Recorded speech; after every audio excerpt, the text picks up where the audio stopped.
welcome one and all. FOF update. Fillet of fish update. I want to hear it. Team FOF. How have you felt about the week about fillet of fish and the feedback you've received? The amount of overwhelming support that I've gotten from people has been astounding. Where? They've come crawling out of the shadows. Yep. So a lot of people have come out who have worked for McDonald's, who have tried to give some insight on the fillet of fish. Well, they've given insight, actual insight. Yep. It doesn't appear that there's a lot of seafood in that fish. You know, fillet of fish may or not be seafood or I'd say fish. The same amount of fish is in a fillet of fish to chicken in chicken nuggets. That's probably a good way to look at it. But a lot of people don't like them. But I'm going to actually, you know what, we haven't talked about this, but I'm going to go out on a whim, okay? Please. And say, I love this. all these people that are coming out and saying fillet of fish are awful, disgusting, I'll never try. Okay, if you go out and try a fillet of fish and you are not satisfied, I personally will pay for it. Wow. Okay, you go out, you try a fillet of fish, you don't like it, come find me. You see me in person, say, mate, I bought the fillet of fish, did not like it, I'll give you the money for it. I want to add some parameters around this because I don't like when you get things set up and then people start backtracking a couple of weeks later like, oh, we want to add this, we want to do that. So someone needs to come to you in person, or are we saying social media?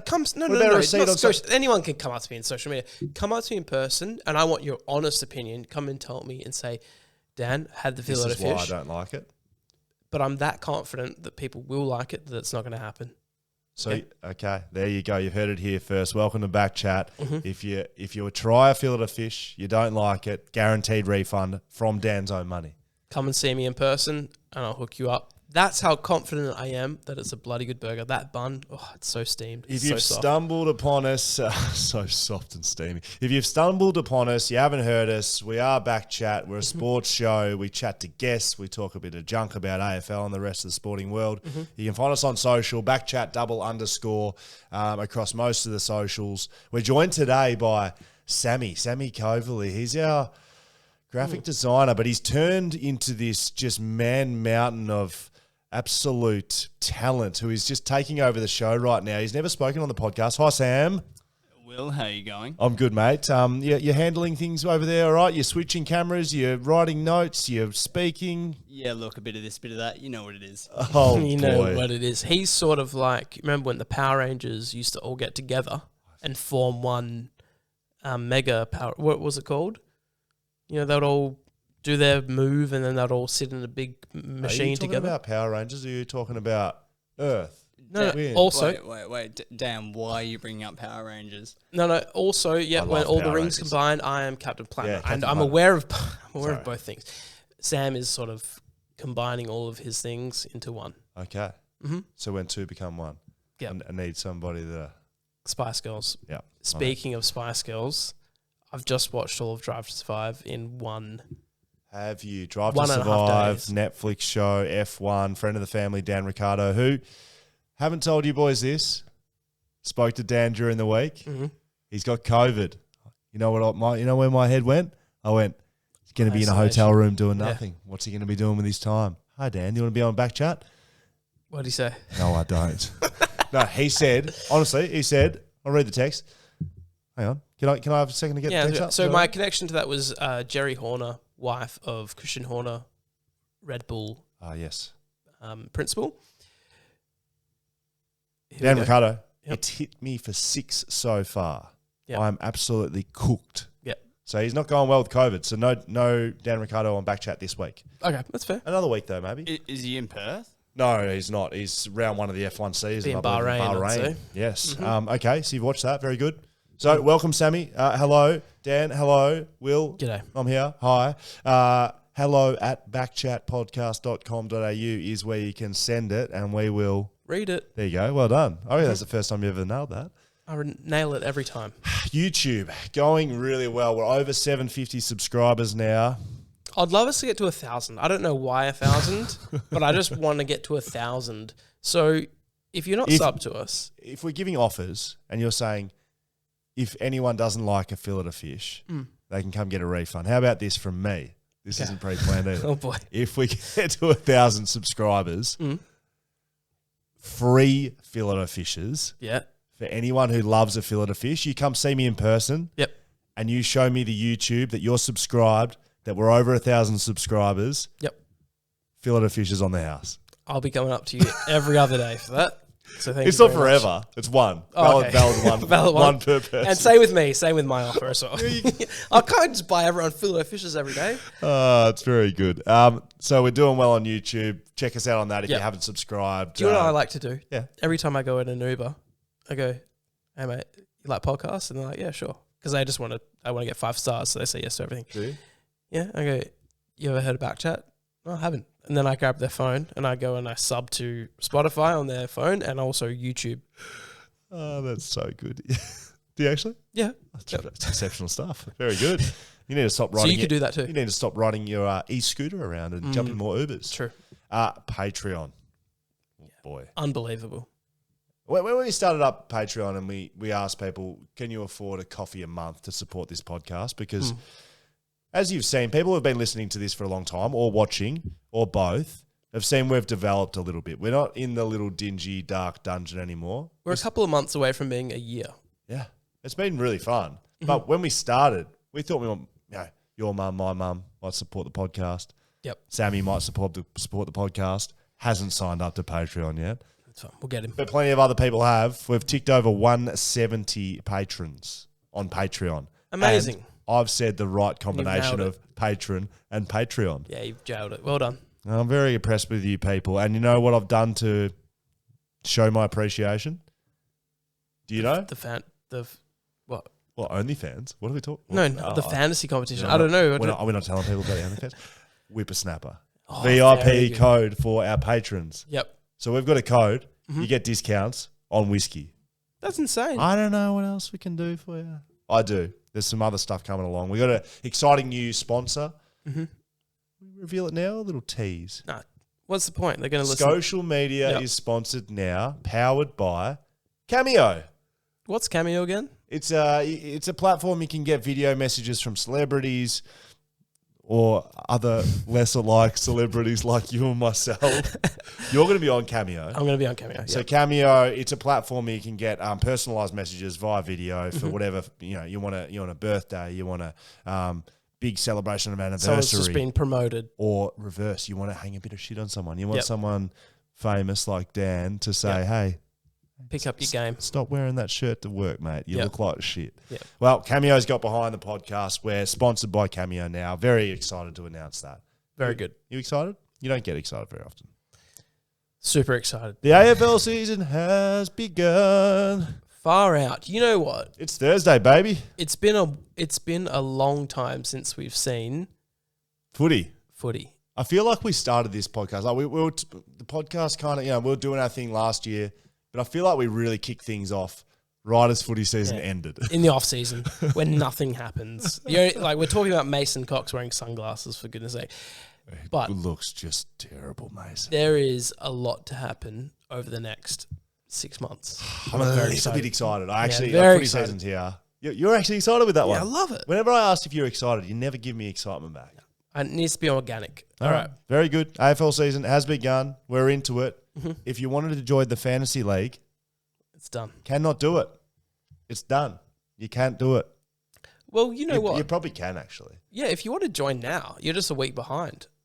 I don't know why you would. You could even be just a day behind. If you're listening to this Thursday and you haven't joined both Patreon and then the fantasy league, so you need to be a Patreon. Damn it! So you need to close. be a patron for the entire season to win. Yep. 2 grand final tickets. That is on the table. To do that, you need to be a patron, and then you sign up to a fantasy league. You actually could join up right now. You actually could. We missed out on 400 points maybe or something? Yeah, but you just don't have any Melbourne and Western Bulldogs players in the team. Or that's all right. Yeah. I mean, all you're missing out on is Gawn, McRae, Dunkley, Treloar. Any of those players in your team? Let's have a. I mean, Have you got your team? You haven't played fantasy for a little while. it's been a while. Be my Valentine. Be my Valentine will be. Do you want me to tell you what? A Dunkley. Yep. You got Dunkley? Yep. Got Dunkley. Treloar? McRae. You got McRae? Yep. Talking McRae. We're talking Dunkley. We're talking Max Gawn. Tell me we're talking Max Gawn. No. Oh, no. I went Brody Grundy. Yeah, you've got two That's my ruckmen. starting ruckman. Who's the other one? Don't tell me. I spent big on Grundy. Well, okay. Well, who's your other ruckman? Not Prusy, boy. No, he's a reporter. Who's your second ruckman? Stop searching around. There's two ruckmen. Who's the second one? Hayes. Port. It's going to be good, trust me.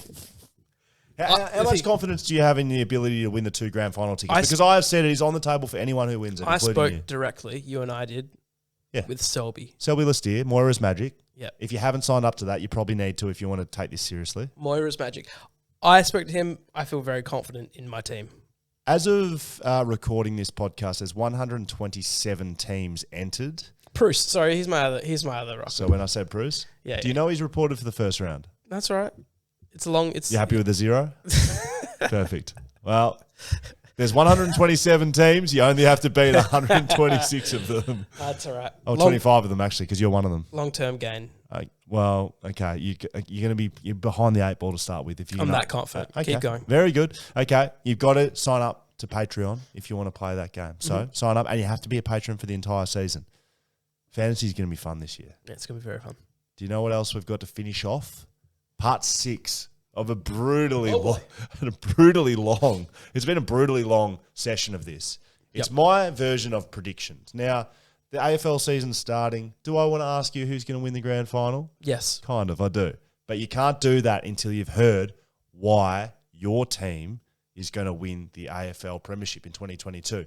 Now, we've done 15 teams. Yes. We've got 3 to go. Mm-hmm. The last 3. And they're big ones. And Charlie set these up for me in alphabetical order. Do you know what order he put them in? Sydney, St Kilda, West Coast. Okay, but we did go Western Bulldogs. St Kilda is before Sydney, just so we know. Okay? That's fine. Just so we know, Sammy. But you didn't pick that up. No. I was going to say we did go Western Bulldogs earlier because they are. The point was Sydney and St Kilda are around the wrong way, but I fixed it. St Kilda. I'll tell you why St Kilda's going to win the 2022 premiership. This is not a joke, Dan. Carlton, you were happy with. I sold you on Carlton. Very stoked. There was another one that was kind of a Freo? Fremantle, you're happy with. Yep. I'm here to tell you St Kilda is third on the list of teams that paying $26 may or may not win. I'm here to tell you why they will.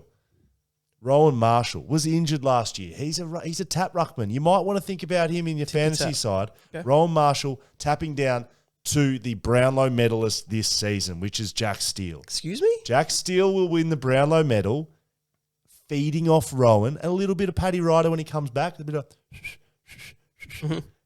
you know, the king that plays for Gold Coast, he's injured, just signed on for a few years. He's got a twin brother, plays for St Kilda. No, he doesn't. Yeah, he does. Absolutely. If you think back to 2020, right? Okay. St Kilda finished 6th place, end of the home away season. They won their first final. They beat the Western Bulldogs. Yes, they did. They were then beaten by the Richmond Tigers. Yep. Oh, you knew that, did you? Yeah. Richmond beat them, go on and win the 2020 flag. Yes, 2021 wasn't how St Kilda wanted it to end up. 2020 against GWS? No. Richmond was against Geelong in Brisbane. Yes, you're right. Yep, I know I am. So St Kilda does that in 2020. They're on the up. Everyone's picking them as the ones to make the jump into the top 4. They play like shit in 2021. Yes. But you just need a little bit of a gap to reset because they didn't quite know what was going on. Gap year 2.0. That's correct. 2022, St Kilda make the jump back into the 8. Back into the 4?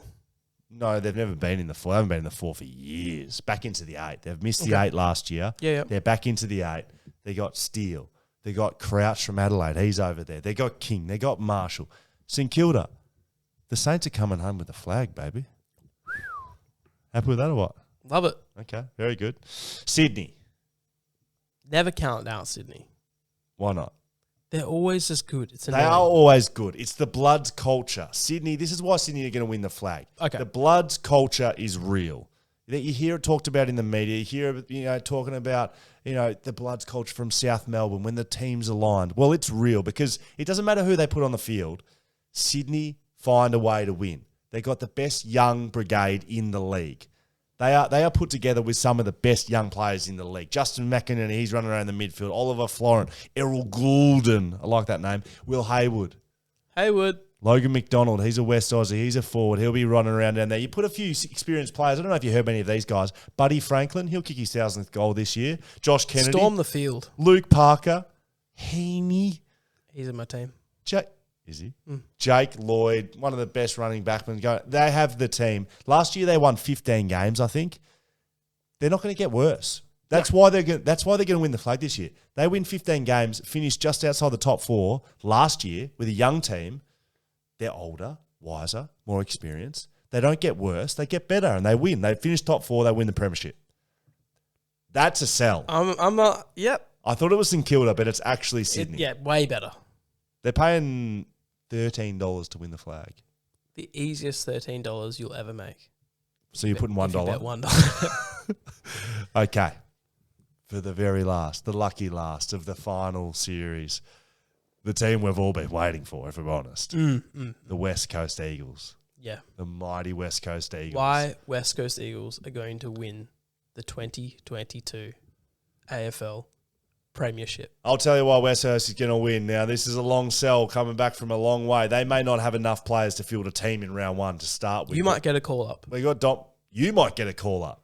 Yeah, not surprised by Our that. boy Sammy might get a call up. They're doing the ring around. They're saying, who can play footy? Chuck the boots on. Let's go. Let's play. It doesn't matter. West Coast have enough talent still floating around somehow after all of their losses. They've still got Nick Nat. Shuey's coming back. They've got McGovern. They've got Barras. They've got the pillars in the back line. Darling's got a fresh boost of energy. Oh, boy. How many times... Oh, that's very good. How many times have I told you defence wins premierships? Every day. Well, West Coast defence is not really much different. Now, all the injuries have been to the forwards and the midfielders. Dime a dozen. What a bloody surprise. Genuinely shocking awe that West Coast midfielders and forwards are injured. Well, the back line's still there. McGovern, Barras, Edwards is there. He's going to be a friend of the family this year. Shannon Hearn. I've heard of him. He's bloody there. Don't worry about that. Bunga's there. I just think... I think back to 2018, and I think about a man named Robert Walls.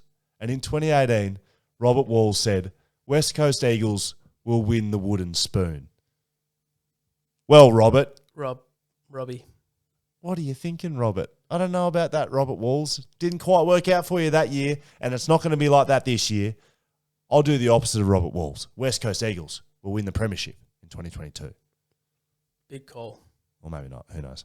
There you go. West Coast Eagles will win the flag. They'll sell them enough. They're paying $34. If you'd like to make a little money, I know a lot of West Coast fans listen to this podcast. A couple of bucks. There's a lot of concern about West Coast lists, but imagine the story. Huge. Okay, we've gone through every team now. We have. Why every team can win the premiership. And on the back, oh yeah? So I was going to ask you, Yes. then who's the Will Schofield pick? Port Adelaide wins. Really? Sydney makes the top 4. That's my little sneaky selection. Port Adelaide wins. They've been the best side for 2 years. They get it done in the 3rd year. They beat Melbourne in a grand final. It's nothing special. Sydney are there, though. Sydney are in a prelim. Yeah. Okay. You?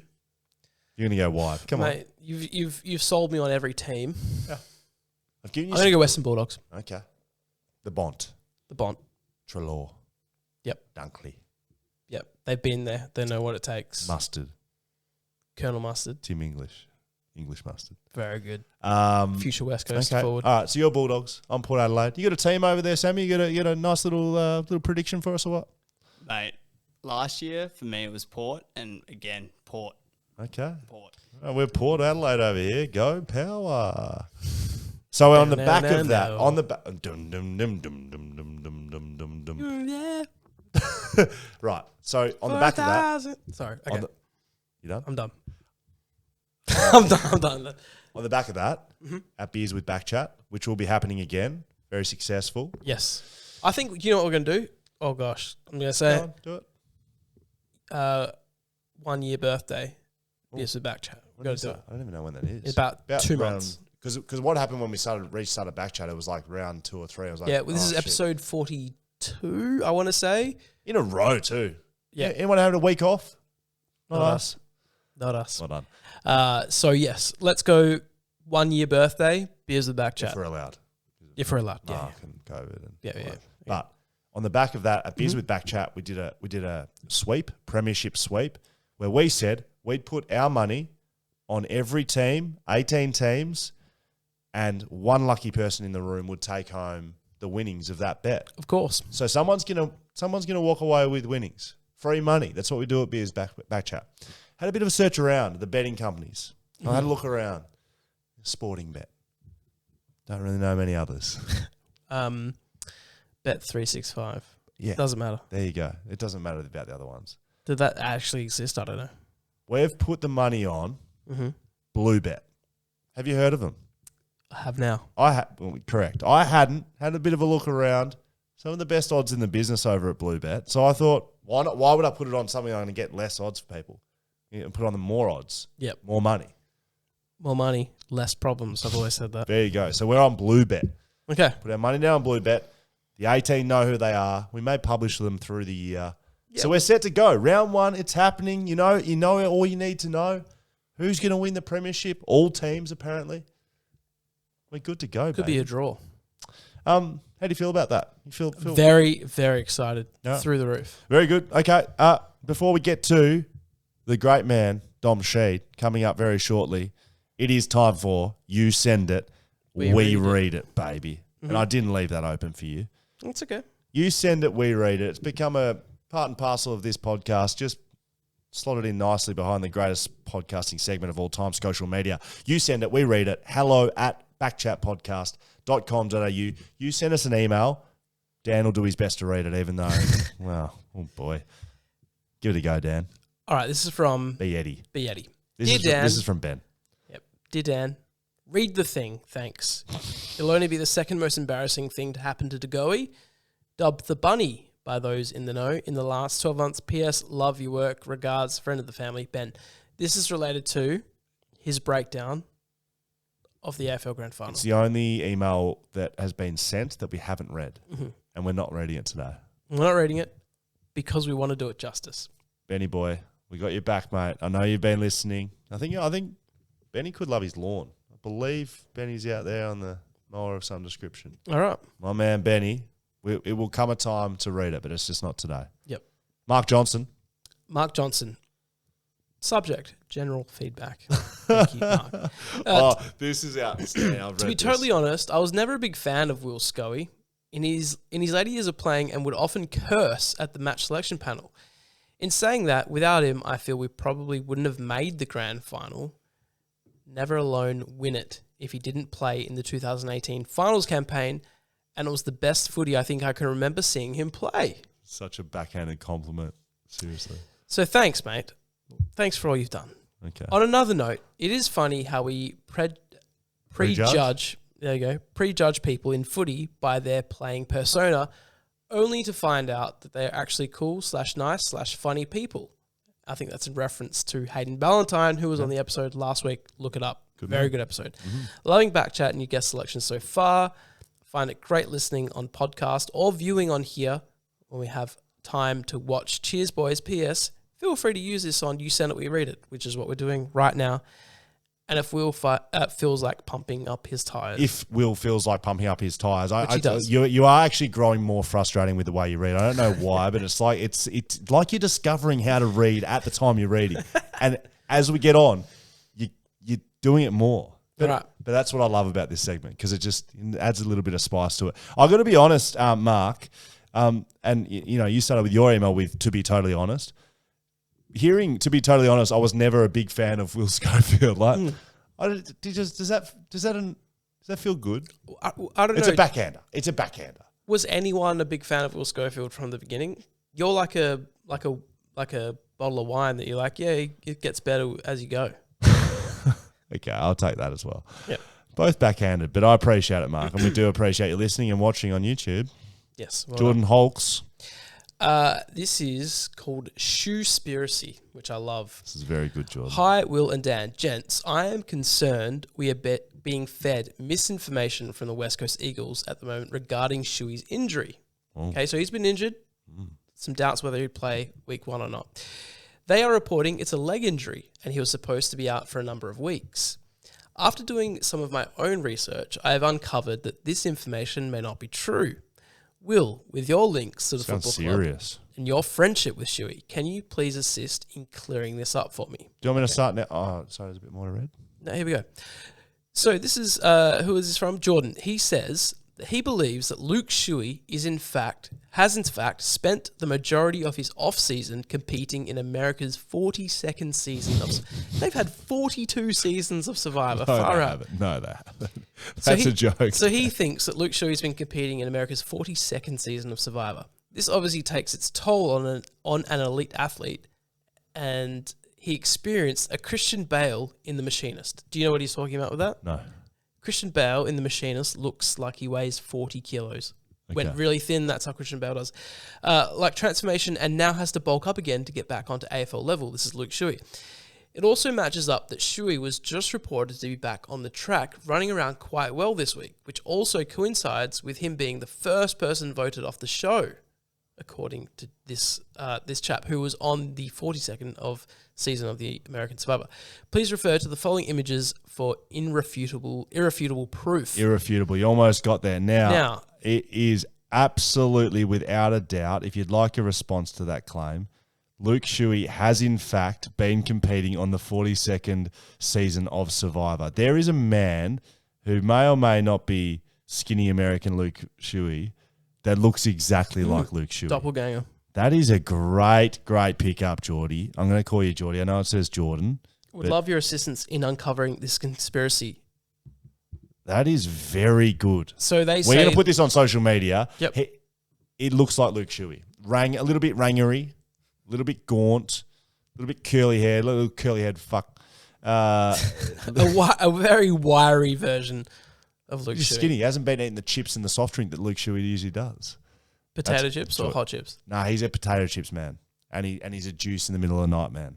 He's a real disgusting dieting sort of guy. He's a real pig. Maybe we should get to the bottom of that. Maybe that's what's been happening. Okay, so we'll put these pictures up. Little Tim Tam. Don't know what's happening. Okay, hey Will and crew, would love to see a podcast with the legend himself, Mark Hutchings. I think he'd be a perfect candidate, and I'd love to hear about his career from his perspective. I feel like it can be done. Do you reckon little Tim Tam is Mark Hutchings sending that email? I hope not, because the email, I won't read it out, but that has nothing to do with Mark Hutchings. I'm not sure what the little Tim Tam means. I don't know. Reach out again, big fella or big lady. I don't know. Big lady. Or big fella, big lady. Yeah, sure. Big lass. Is that better? I don't know. Okay. Andrew Vitalens. Okay, hi not guys. Not your vitamins, your Vitalins. So, I had to read this a couple of times. Oh, shock. Okay. Hi guys. The WA fans members have 3 late Sunday games at 4:40 p.m, 3:20 p.m, and 4:20 p.m. in round 1 to 3. And that includes no public holiday for any of those fixtures on the following Monday, scheduled at Optus Stadium. All 3 of these fixtures could have easily been scheduled for Saturday afternoon. Again, the AFL are treating WA fans and the public like mugs. Strong. Eastern States fans and members are not subject to such a poor time slot, the late game on a Sunday afternoon.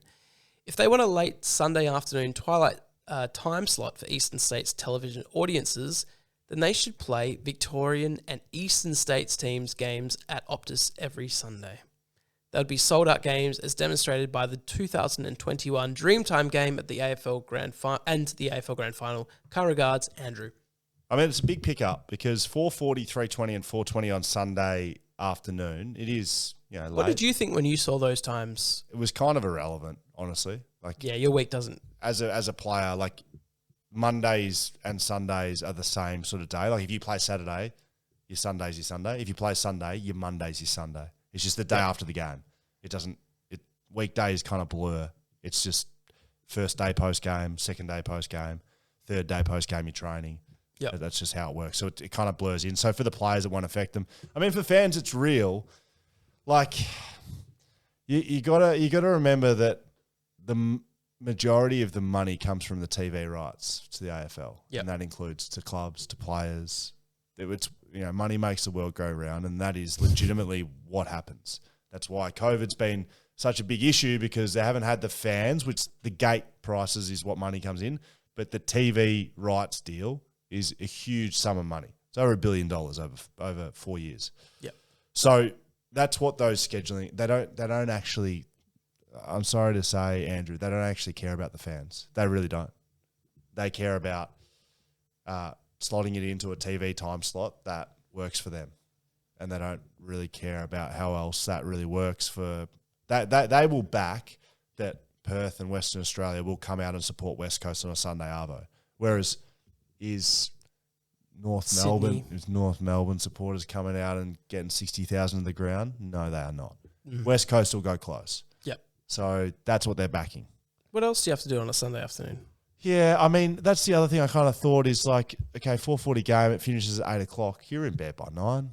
Yeah, can you just no drinks before, you want to have a big Saturday? Is that, I haven't been a fan. I have trouble like talking about this, wearing West Coast gear in supermarkets, and fan things. Yeah. I have trouble empathizing because I haven't really been a fan for a lot of my life.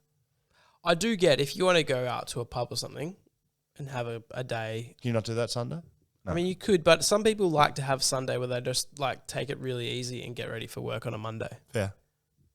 But a Sunday arvo footy on the TV, not much better things than that. Out of interest, I never replied back to you with my fantasy. That is at the end of you sent it, we read it. Wrapping this up, I got Jack Steele on my team. Clayton Oliver, he played last night. Don't know how he went. And Maxi Gawn, he'll probably be my vice captain. Do you know how the vice captain loophole works? Oh boy, you've got some studying up to do. Well, isn't captain double points? Yeah, but you can play a vice captain on, say, a Wednesday night. If he goes well, you can leave him as your vice, put a captain on a 0 scoring player, which will be your second ruckman, and you can take the vice captain's points. Yeah, good. Does that make sense? Yeah. So you can put a little vice captain loophole on maybe someone who plays early, a Western Bulldogs player or a Melbourne player, for instance, hoping they go well. Yeah, I did that for last night's game. Very good. And they went well? Huge points. Now, we are getting into what we're all here for, which is Dom SHEED on the podcast. And I thought it'd be a nice way to introduce Dom SHEED. Mm-hmm. I'm just searching for it on my phone, Dan. If you give You're me 1 looking second. for I'm looking special for stat? I'm looking for the great man, Sir Swamp Thing. Mm-hmm. I ask him most weeks, give me your best stat for the guest we got coming up. Yep. And I've got to put my hand up. I've got to put my hand up. And so I usually write it just before we come and sit down and do it. And so I always forget to check on it. And so I finish the podcast and I go back and look and it's like, oh my God. Anyway. Yes. I've done it this time. So I thought to introduce the great Dom SHEED coming up right next. Sir Swamp Thing, the stats man on Twitter, says his greatest Dom SHEED stat, fact, figure. Factoid. Dom SHEED went at pick 11 in the 2013 draft.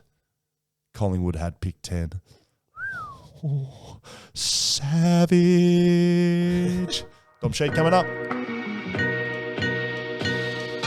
We have Dom SHEED in the house, Dan. How do you feel about that, Dan? Sure. Well, we'll just roll with it. Hi, Sheeder. G'day, thanks for having me. I heard this podcast was building a bit of momentum over the last few months, and now you've gone bottom of the barrel with me. So happy to be here. But I thought you were saying maybe we're stepping up the rungs with Dom SHEED. No, the opposite. Mate. You think the opposite? The opposite, mate. With some of the characters you've had on the last few months, it's been good to listen to. Very good. You got to sometimes go low to then rebound next week. To then rebound, yeah. No, I sort of figured that's what you were doing. So stay nice and close to the microphone with us, Dom. I know you haven't. You're not an experienced media campaigner, but I was saying to Dan, I think you may be in the top 3 media performers, or the way you actually execute things in the media. I'm a big fan of yours, Dom. That's it. Top 3. That's a big call. I go in very well prepared. I think that's my thing. I'll always ask what questions I'm going to get asked, and I'll always have in the back of my mind the vibe I want to give off. So I think it's just through preparation. Whereas today I've had no prep. I have no idea what's coming my way. Perfect. So could go one way or another, mate. The reason I like him, Dan. Honest. So honesty is the thing we like here on BackChat, Dom. So just bring that out. Now, the first question we do ask people on the podcast, and you are on the waters today. We got our whippersnapper whiskies. Dom's in rehab.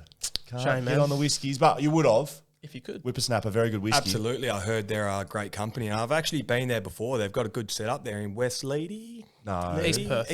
East Perth. Yeah, I've been there before. And it was great. Very good. It all looks the same. It's all right. We'll have Dom's share. Yeah, of course. First question we ask our guests on this podcast. Do you know what it is? No, I don't, mate. What is it? Look, we know Dom Sheed. He's a footy player. He's a great player for West Coast. High draft pick. Played in 2 grand finals, 1 premiership. He's kicked a goal that a lot of people know about. We don't care. I'm here to tell you we don't care. Love that. What we care about is your greatest sporting achievement, not on the football field. Okay, you can play football. Cool. Give us Dom Sheed's greatest sporting achievement. Greatest sporting achievement. I was a cricketer. Is there a big list? Well, I played majority of the sports growing up. So how much time do you have? Do you want just one? We've got No, I was a cricketer growing up.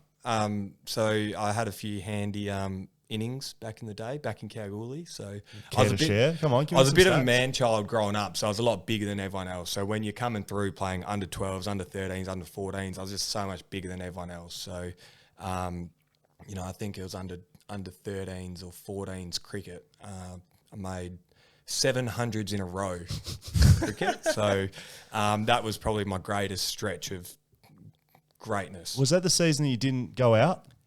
Yeah, I got out on purpose. No, yeah. So you went the whole season, didn't go out, made 700s. Is this season? And then this was a separate season. Yeah. So this was a separate season. A year before, you had to sort of retire once you hit 50, so everyone got a bat. And I went the whole season without getting out. I think I made 700 runs for the season, and you can't get a batting average if you don't get out.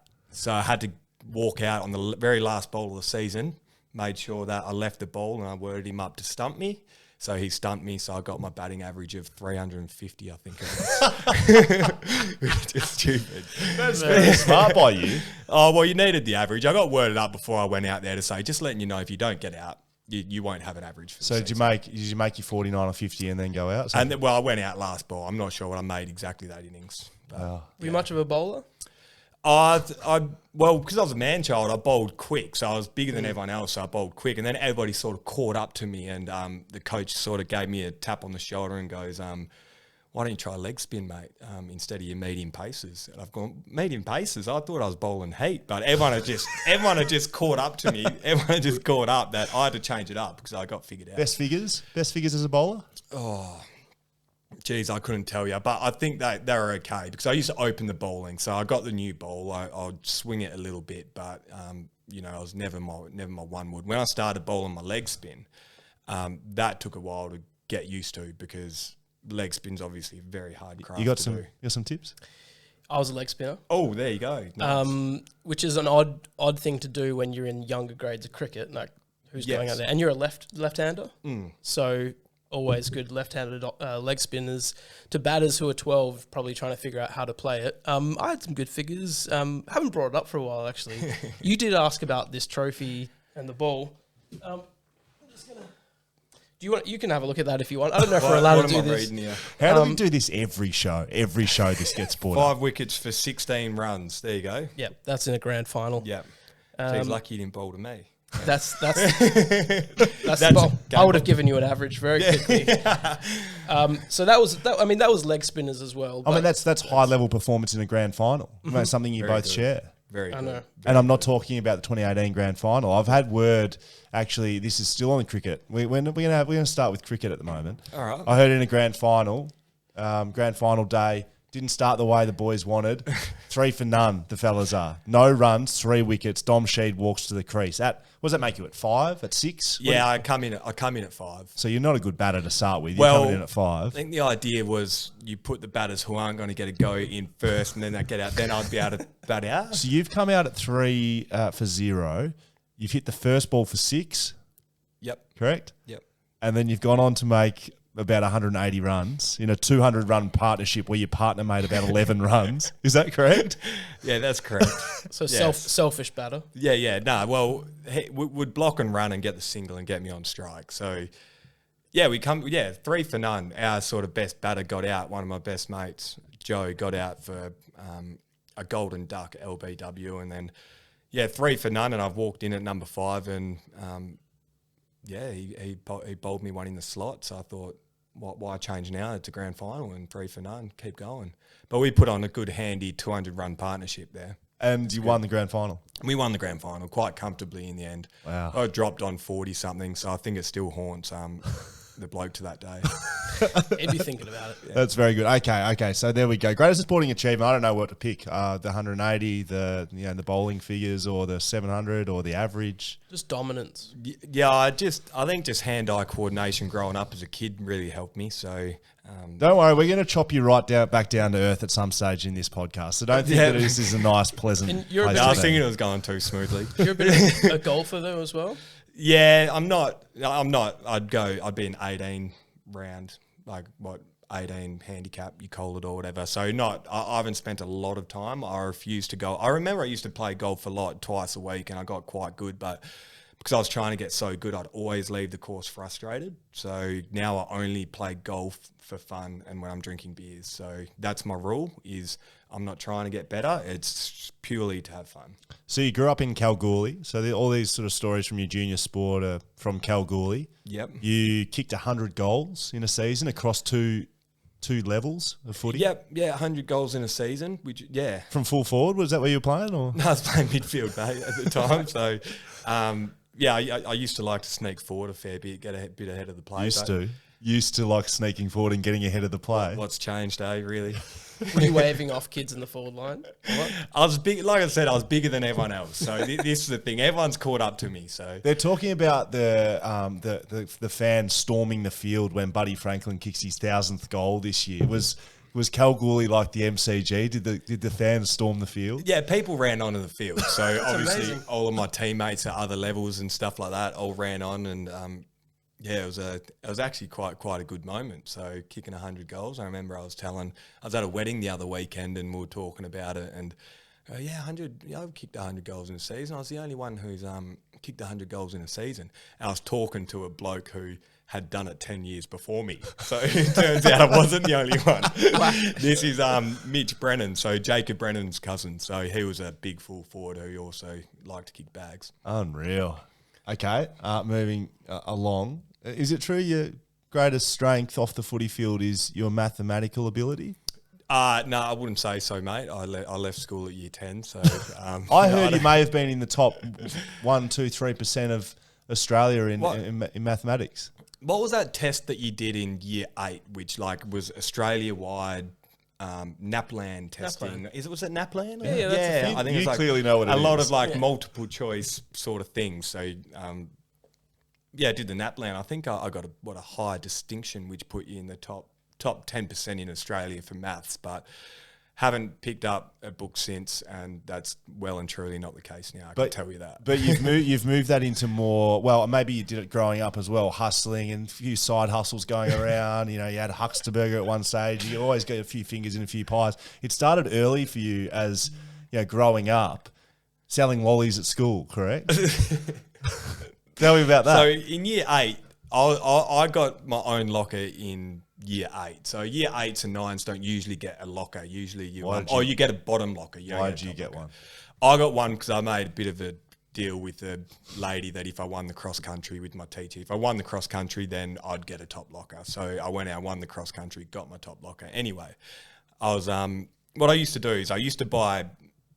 I don't know where you're getting this info from, mate, but I used to buy Zappos. Have you had those lollies, those purple lollies? Zappos, some of the best going around. So I would go to the bulk food store in Kalgoorlie and I'd buy boxes of these Zappos, and I'd buy them for an average price of 20 cents a packet of Zappos, and I'd sell them for $2 a packet. And I'd keep them in my locker. And I'd sell it to everyone when recess was done and lunch was done before we went to class. So I'd made what percentage markup on the Zappos? No, you're the mathematician. I'm meant to be the guru. 100%? Is that So that's what I do. And I just, at the end of recess and lunch, I'd have about 10, 15 people just lining up outside of my locker before class. So everyone used to chew on these Zappos and get them confiscated off them and stuff in class. But apparently I was the man to come to if you wanted Zappos. So it's a little side hustle, something to do. You like that? You'd be impressed with that. How does Zappos hold up in the Kalgoorlie heat? I imagine they. Yeah, bit melted. Yeah, but it didn't stop everyone back there. They would chew whatever they get their hands on. So That's just a great story. So the Zappo King of Kalgoorlie, the Dom Zappo Sheed. King of Kalgoorlie. I'm not proud of that. There's nothing better than grape Zappo. I was going to say Zappos, like they're the little squares, right? They're in the little Yep. like individual wrappers. Hard to unwrap. Not a great lolly to try open up in class. Quietly. Quite loud to open, and then they're quite chewy. So They know what's going on. Wasn't ideal, but I used to get my pocket money, and I used to turn that pocket money into 10 times more. So So you're not selling Zappos anymore? no, I'm not. I'm not.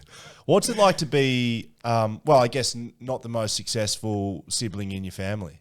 I mean, you're not, but from what I've heard. No, I'm definitely not. I've got 2 brothers and a sister. So, Who's the most successful? I know the answer. It's a clear answer for mine. well, It's not your brothers. I'll give you a clue. no. Well, one of my brothers is the nice guy. The other brother is the fun guy who everyone wants to hang out with. And then my sister's the doctor. So, I always get told that I'm the worst in the family because I'm not as nice as my other brother. I'm not as fun as my other brother, and I'm not as good as my sister. She was good at tennis growing up.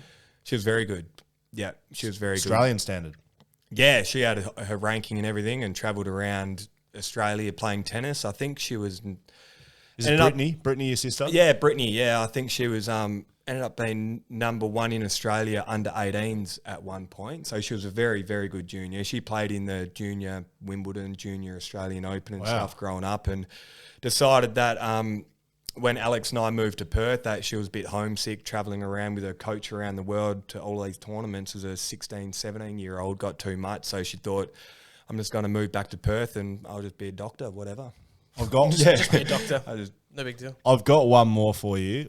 This is clearly my just big Santa sack of Dom Sheed information, and this one may be my favourite. When you were little, so your brothers used to get paid to mow the lawn. So it sounds like you were brought up a bit of an entrepreneurial streak. You learned the value of money, selling Zappos, doing the lawn, but you used to make sure you were paid in equal parts, and so you would only mow equal parts of the lawn. In fact, you used to get measuring tapes out to measure up the lawn to make sure no one over or underworked. Is that correct? We had quite a big lawn growing up, and it was us 3 boys. So my dad, raised us 3 boys essentially on his own, and we had quite a big lawn, and there was a lot of maintenance to do around the house. So he'd always palm it off to us boys and incentivise us with a bit of pocket money. And because the lawn was so big, you wouldn't want to do a strip more than you'd have to. So you'd make sure, and it went on a weird angle where it wasn't a nice square lawn. It sort of like cut in and went around and sort of hooked around. So you could never actually know what the third was because you wouldn't know how many squares of the lawn you're mowing. So we'd always have arguments saying, you've pulled up 2 strips too short there, have a look at it.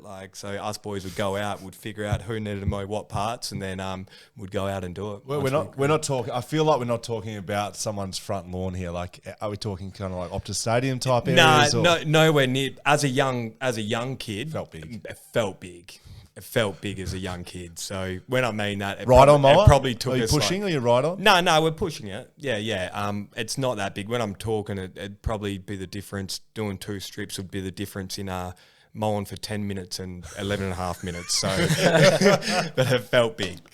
That's very good. So Sheed has walked into footy rich as. He's got a pocket full of lawn mowing money. He's got a pocket full of Zappo money. Yep. Sheed actually plays for West Coast for free. Doesn't get paid. Well, at least that's what you tell some people. I mow my own lawns, yes. You do like your lawn. I don't have this in my notes. You do like your lawn.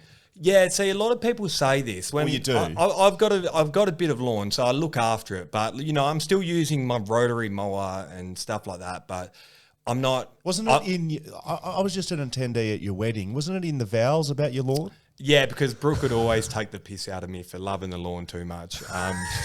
But loving the lawn more than his wife. Hey, is there a better feeling than looking at a freshly mowed bit of lawn? Like, I'm not a nerd with it, but it's like when you mow it, you sort of sit back and you go, that looks nice. Well, are you watering and mowing, or are you getting like product on it? Like, how in depth are we getting? I'll here? put a bit of product on it, like where that would need. I don't go above and beyond it. I don't study it, and I don't know what I should be putting on at what time. But What sort of grass?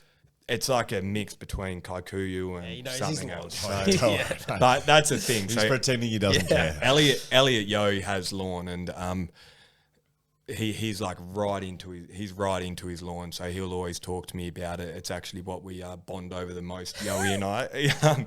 He's got a lawn probably about 4 square meters, and he loves it, mate. He puts the strips. He's in got a it, sponsorship, doesn't he? yeah, he's got a sponsorship, lawn sponsorship. So I'm not that. I don't love it that much, mate. Would you like it? Oh, well. Would I like it? Oh, would you like it? Yeah, Anyone listening? absolutely. Lawn products are expensive, so Okay. yeah, anything that I comes. know with you. I know you're a partners man. I know you're a partnership guy. You make relationships with it all. Okay, that's my drive-bys there. I've got a couple a little bit later on. Let's get to footy. So you move away from Kalgoorlie. You move to Perth as a 16-year-old. Was that a big move, or were you, did you feel mature at that age? How was that moving away from home? Yeah, I felt like I was ready for it. I asked my old man to move to Perth to try out for footy and to try out for the state team. So I made the state 15s footy team from Kalgoorlie. So I'd travel every week to Perth to train once a week with this state squad. So after I had played okay in the state 15s, I thought I'm going to give it a proper go here. And I asked my old man to move to Perth, and he was obviously very supportive, but I was leaving my 2 brothers and my dad at home. So I told Alex, who's my brother, but he's my best mate as well. And I remember telling him I'm going to move to Perth to give footy a crack. And I was obviously his younger brother, so he's gone, right, I'm going to have to come with you then. You're not going on your own. So him and I moved to Perth, I think, age 15 and 16. And yeah, living out of home straight away. So that was difficult. By yourselves? Yeah, by ourselves, age 15 and 16. But we learned to how to cook, how to clean, how to look after yourself at a very young age. So I think that when I actually got drafted as an 18, 19-year-old, I was probably a bit more mature in that life skills sense than a lot of other boys, because they tend to live at home a lot more, or you draft an interstate player and they go in with a host family. So I'd already lived out of home for 3 years before getting drafted. So, and we loved it, just us boys. Well, what was hard parts though? Like what you must have had How are you stuff. getting around? Yeah, well, we had our mopeds, which was good. Sorry, mate. We had our mopeds, which is how we got around. So he had his license at 16. I eventually got it at 16. So we were zipping around Perth on So those. you thought you were in Canggu, Bali. Well, mate, I see. Everyone thinks mopeds are dangerous. When you're going on the back streets at 50 k's an hour, they're not dangerous. I'm trying to convince my wife to get a moped to ride into work every day into the city. We live about 4 k's away, and she reckons they're too dangerous. Are they? Not e-scooter. Scooter? Yeah, I don't know if you walked past my scooter on the way in. Did you scoot here? Yeah, took me.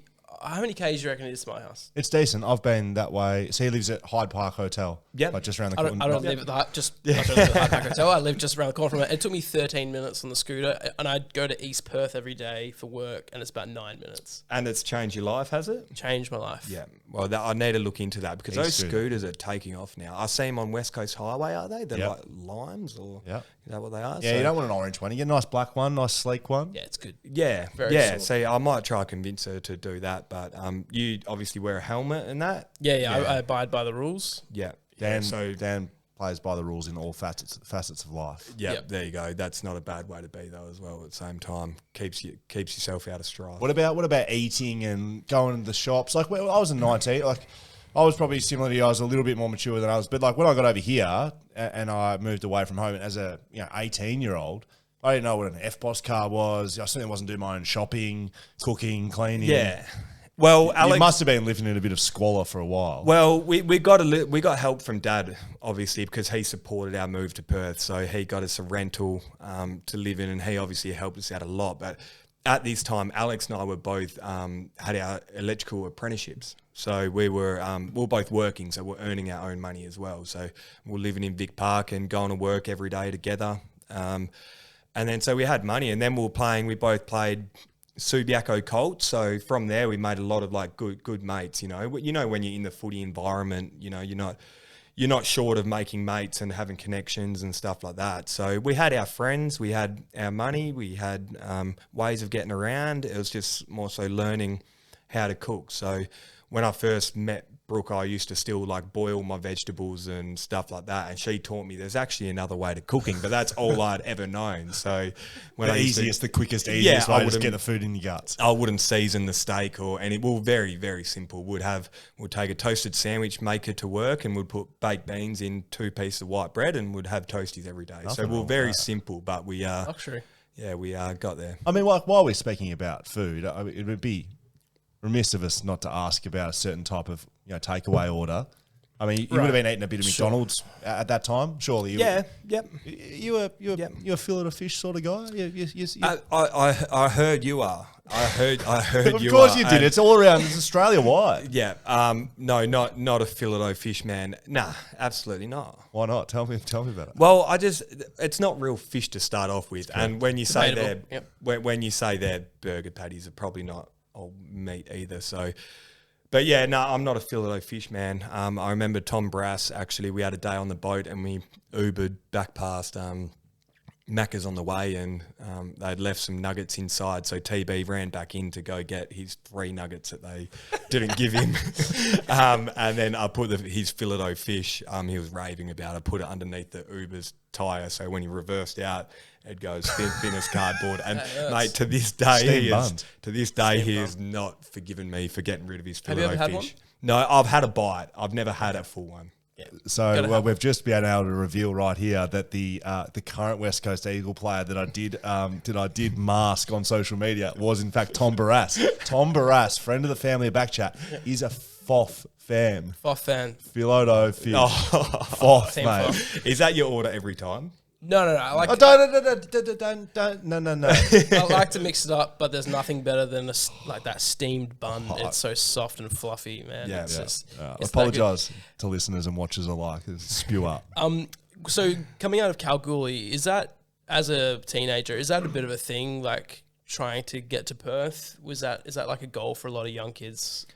Yeah, I mean, we had our as footballers. You think? Is that what you're... Well, yeah, just in general, I mean... Yeah, I mean, it's 6 hours. It's a 6-hour drive from Perth, so it's that touch too far to do every week or every fortnight. So, yeah, I think a lot of people tend to look to get out of Kalgoorlie at some point if they want to pursue uni or a sport or go to a private school. So they do, but at the same time, it was the greatest place to grow up. And I know people who have lived there, a lot of people who have lived there their whole life and will never move. And it's just, and I could see why. It's like me growing up as a kid, I had the best childhood ever. I got to play every single sport that I wanted.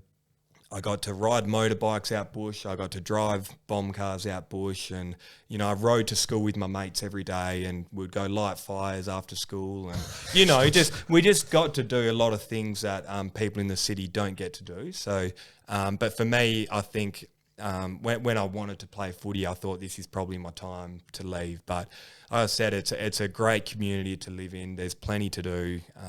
You surround yourself with the right people, and you won't want to leave. So, out of Cal, live by yourself or with your brother, Alex, grew up here in Perth, playing for Subi. You play in the under-18 national championships for Western Australia. You captain the team. You win the Lark medal, the best player of the carnival. So it's gone well. Did WA win that carnival? No, we didn't. No.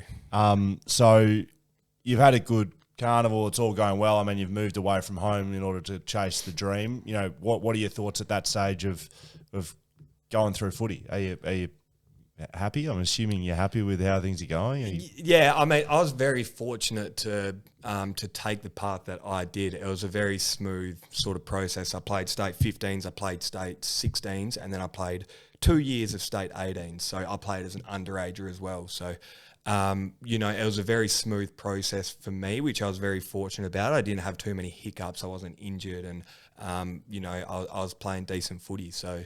Unfortunately, we didn't win that under-18s carnival, but we didn't have Jesse Hogan and Jack Martin that year, who were both mini-drafted the year before. So remember they had the mini-draft with the new clubs?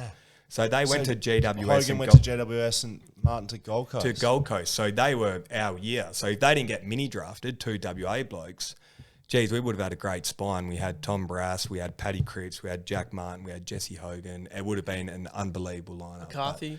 Cam McCarthy was playing really good footy. So, unfortunately we didn't win. But if we had those two, I reckon we would have done all right. Okay, so you stay at home. There's obviously every chance when you're a Western Australian football player. There's only 2 teams. I mean, I'm a Geelong boy, so I kind of get it. It's like you got 1 chance to stay at home. You've got 2 chances to stay at home. You were touted as a first-round draft pick coming into that draft. Seen a few interviews. Well, I mean, we watched a few interviews prepping for this one, didn't we, Dan? No, not a massive fan of probably your work earlier on, Sheeta, in the media space. There were some good ones. You were on AFL, I think 360 with Robbo and the other chap. Oh, yeah, I and remember that. they were pressing you about teams if they'd contacted you around that time of the championship. I think it's the day after you hurt yourself, and yeah, it was funny watching. Yeah, it was 2 very young kids that weren't media savvy Quite at raw. all, and they were pressing them. So at that age, cut me some slack. You don't get any media training at all at that age. They just go, they want you on 360. I'd never spoken to her, on air or anything before, so I was all very new to it. And I was just a kid country bloke from Kalgoorlie just playing good footy, so I wasn't exactly all over. Welcome all to over national that. TV. But and then I get thrown in the deep end like that. But I think it definitely, and you could agree, even when I got to West Coast, it definitely took me a few years of actually learning how to do it and getting better at it. So I try to put myself in front of the camera as much as I can just to get better, because I knew that I had to be better in the media and speak a lot better. So there's still a long way to go, but it's one of those things you don't get better at unless you do it. Hey mate, you're top 3 for mine. Top 3. Wow. So you get drafted. So you win. So you're captain of the WA team. You win the Lark medal. So the best player of that carnival, you're captain.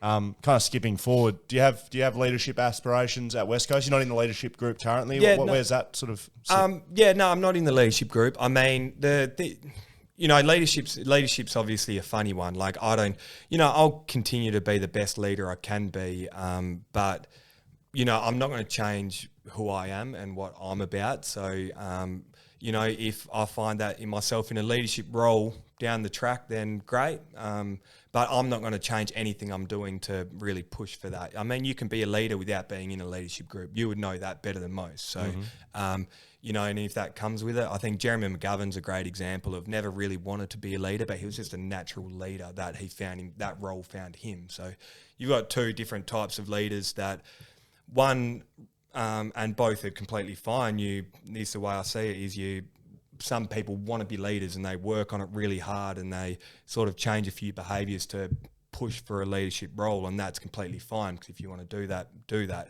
And then you got others where leadership, you're not pushing for a leadership role, you're just going to be who you are, and leadership essentially finds you. So Tom Brass, Jeremy McGovern, your whole leadership group, as you're speaking, I'm thinking, Shuey, he never. I don't. It's similar to Shannon Hearn. I don't think they ever said, "Look, I want to be captain and I'm the man." Shuey's the same as that. Yeah, absolutely. Nick Nananui's the same. Yeah, he doesn't try to be a leader. Exactly. McGovern, same. Yeah. Barras, same. Duggan, same. Oscar. I would say they're all pretty similar guys. There's no one's like, "Hey, I'm a captain, I'm a leader." Exactly. But some people do strive to be the best possible leader they can be, and that's fine. That's completely fine. Like they want to work on their leadership skills. They want to lead people. That's great. But yeah, I think you'll find the best leaders are the ones who generally don't go out and chase it. So, my aspirations, I want to do what's first and foremost. I want to get the best out of myself, and I want to do what I can to help the team. So they're my 2 priorities, is to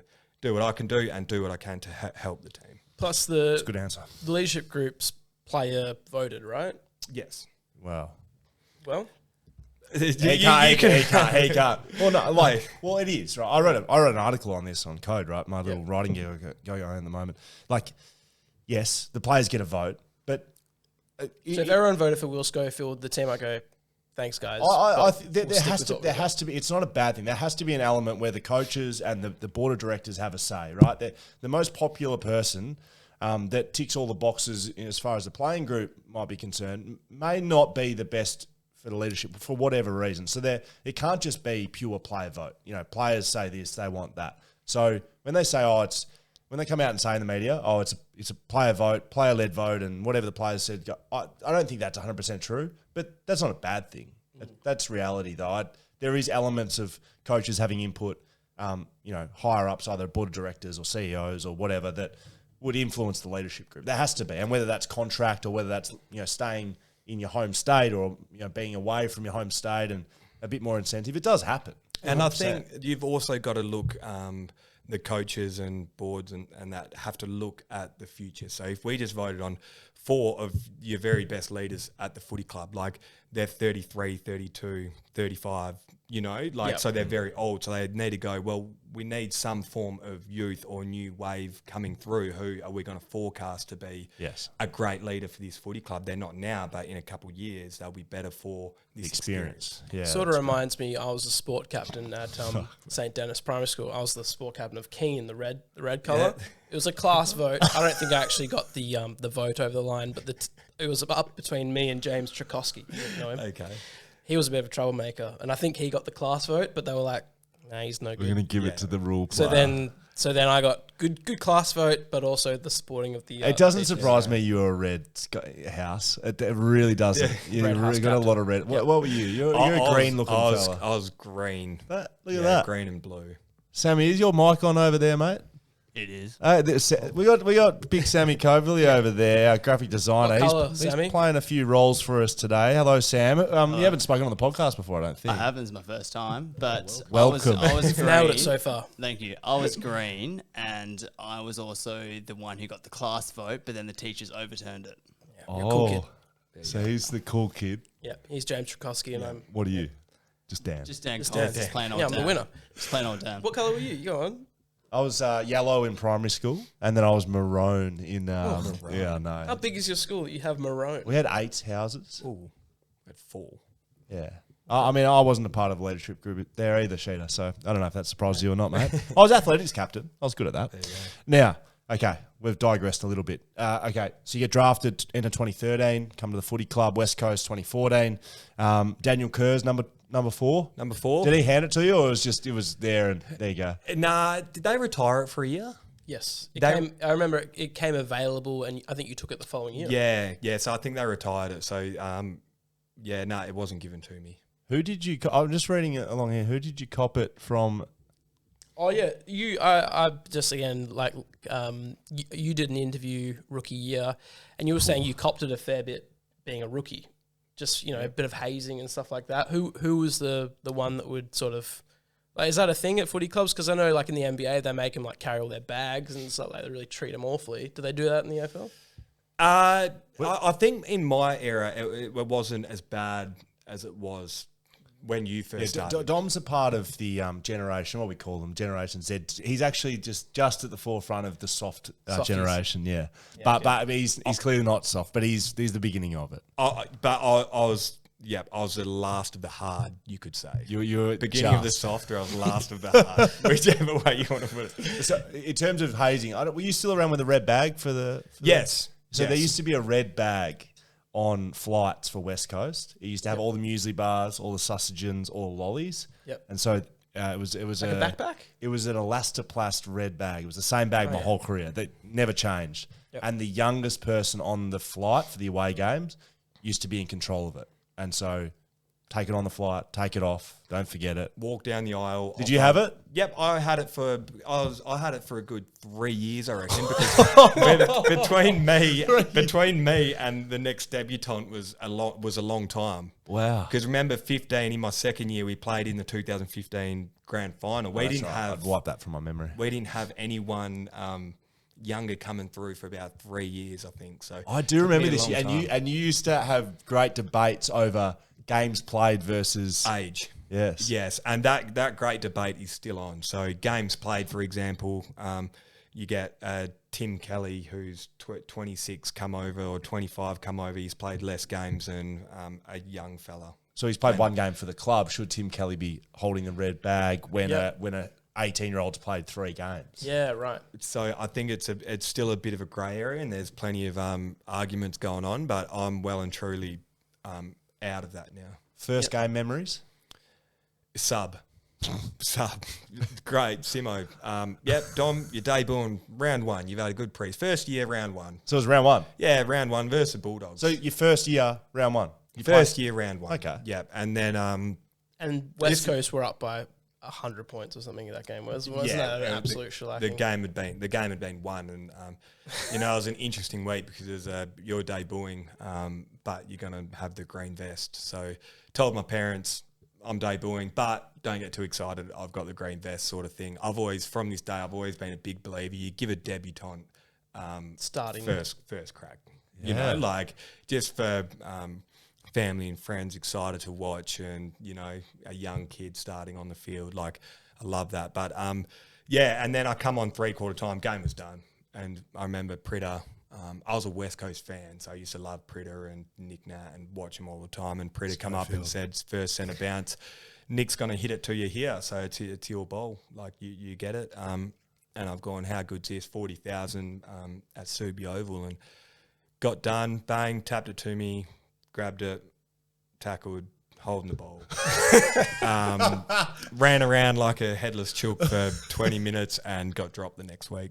So You had 3 touches. Yeah. I mean, it was always That's stiff. It wasn't you knew that if you were starting sub, that you're getting dropped the next week, because a coach would always come up to you and go, as a young fella especially, it'd always be, look, mate, you did nothing wrong, like, because I played 15 minutes or whatever. You did nothing wrong. We just need to get some run in your legs. We just need you to go back to the waffle and get a full game in your legs. So you always knew you were going to be dropped the next week. What was that like, though, 3/4 time coming on? Like, and Subi would have been would have been buzzing at that time. Mate, buzzing. We used to pack out 40,000 every week there. I remember somebody in the race, Pritter, I think, said to me in the race before we ran out was, make sure you remember running out, because that's one feeling that you'll always remember. It's the best feeling. And I remember running out for my first time as a West Coast player, and 40,000 people erupt, and it's awesome. And we get to run through the banner, and just that feeling of hearing the roar when you run out was something that is stuck in my memory. So you still remember that? Yeah. Do you want me to tell you a memory from my first game? Yeah, and then I'll tell you when I ran through the banner once. Were you one of the? Yeah, I ran alongside Peter Bell. Did you? But With a Freo jumper? Don't worry about my story. Do you know what the rough thing was? Peter Bell never used to run through the banner because he used to get cut up by the banner. So sensitive skin. The whole team used to run through, and he used to jot off to the side and never used to actually break through. Yeah, but thing. was that a bit of a superstition, or was he worried about? He wasn't actually worried about in my memory, and this is probably mate, it's tissue paper. This is probably wrong, but in my memory, I remember them saying or hearing Peter Bell doesn't run through because of something that cuts him up, and so he used to dart around the side. And I remember as a kid, and I was probably 11, running so stoked about to run through the banner, and they're like, "No, come with me," and I ran with Peter Bell. I didn't get to go through. No, as a kid, that's all you want to do. Yeah, you're kidding. Yeah. I mean, why have we not spoken about this? I ran through my 50 banner at the Kalgoorlie Bombers Club. Mate, I'm actually devastated for you then. Your banner run through, go on. Yeah, not banner run through. My first game had similar advice. It was from Rowan Jones, and he said, make sure you take it all in and know what's going on. I sat on the bench. Funnily enough, there was no subs back then. 2007. I sat on the bench for the first quarter, didn't come on. So that would be absurd. Yeah. This day and age, if they kept a player on the bench and didn't bring them on, like the way that the interchange works now. There's changes at 3 minutes in, the whole bench comes on, right? I will say, in the middle of my story, your wife rings in the middle of the podcast every week. And I know you listen, Beck. She knows when we record. Why does she call? I don't know. I hope everything's okay, Beck. But you call every week, so I know it's okay. I literally haven't seen her in a week. But anyway. So, okay, that's fine. Now, I go on, Rowan Jones, all right, watch everything, do the banner, great, touch the banner, get on, sit on the bench because I was on the bench for so long, I'd forgotten, 1, which way we're going, 2, I didn't know where the bench was. So I came on the ground. I'd been on there. I hadn't been on the ground. I'd been sitting watching the ground for 40 minutes. When I got on there, it was Telstra Dome, so a big dome. The runners come out halfway through the second quarter and said, "Mate, you got to get off. Time to interchange. You've been on for 6 minutes. Get off. You're a disgrace." And I didn't know I didn't know where the bench was. I promise. I looked around and I had to, for a good 30 seconds, locate where the interchange was. Didn't know, just absolute deer in the headlights. That's not common at Telstra Dome, Marvel Stadium. That's not uncommon. Not uncommon. Yeah, because you got the roof on, it feels like you're sort of in a video game. You don't know which way you're facing. It's weird. Yes. Okay, so let's fast forward to your debut. You start making a name for yourself in your second season, 2015. Yeah, second season, 2015. You cement yourself, really. You play every game. Every game that year, yeah. Every year in 2015 as a second-year player, West Coast make the grand final. A little bit out of nowhere. I mean, there was, some pathway there, but it was a surprise to some that we make it, and you play in that game. What are your memories as a 20-year-old playing in the 2015 grand final? Oh, I was thinking, it was my second year in the system. I was going, how good's this? I'm going to end up with 5 flags at the end of my career if I do my maths right. But I think I just got overawed by the moment and the week, and we speak about it a lot. And one memory from that 15 grand final was I remember running out, and before we got through the banner, I remember thinking my legs are absolutely cooked. I can't run here. So, just because it's such a massive week. I'm 19 years old. I'm trying to get all my family across to the grand final. I'm trying to figure out who to get tickets to. We got 20,000 people at our main training. We arrive and there's fans everywhere. It's just it's an exhausting week. And if you haven't been through that before, especially as a young fella, I can see how it would affect people. And, we have to travel to Melbourne to the G to win a grand final. So it's not our home ground either. We would have only played 1 or 2 games there that year. So unfamiliar ground. And, we got beaten up by a way better team than us. The fact that it affected you physically is an interesting one. I had the same feeling. Yep. Like we've spoken about it, but the fact that the mental side of it, it's not a physically harder week at all. No. You do exactly the same training. Yep. Your same flight. You're in Melbourne. It's all the same. Yep. But physically you were affected. Yes. I find that's interesting. Heavy legs. When you run out, you just go, shit, I'm just heavy today. Yeah. I remember you started in the back of the Hilux with Hutchings. Yes. What do you remember of the parade, the lead up? Cool. It was cool, but it was just another one of those things that took it out of me. And we took a few photos, and there were fans everywhere, and it was that whole week was a big blur. Really. Did you play poorly? I played poorly. I think I played poorly. Did anyone play well that game? I feel like every person we've spoken to. I don't think nobody actually. Bo Waters played well. Wait, no, is that outrageous? So I think Bo played in 2015. Now, forgive me if I'm that's wrong. outrageous. I'm sorry. Yeah, I think, forgive me if I'm wrong, but we were very heavily, had a very heavy game plan around certain players, and that was Josh Kennedy to kick 7 goals and we'll win. So their thing was, don't let Josh Kennedy get the ball. No one else can kick goals. Yep. And then it was Matt Prittis wins all of their clearances.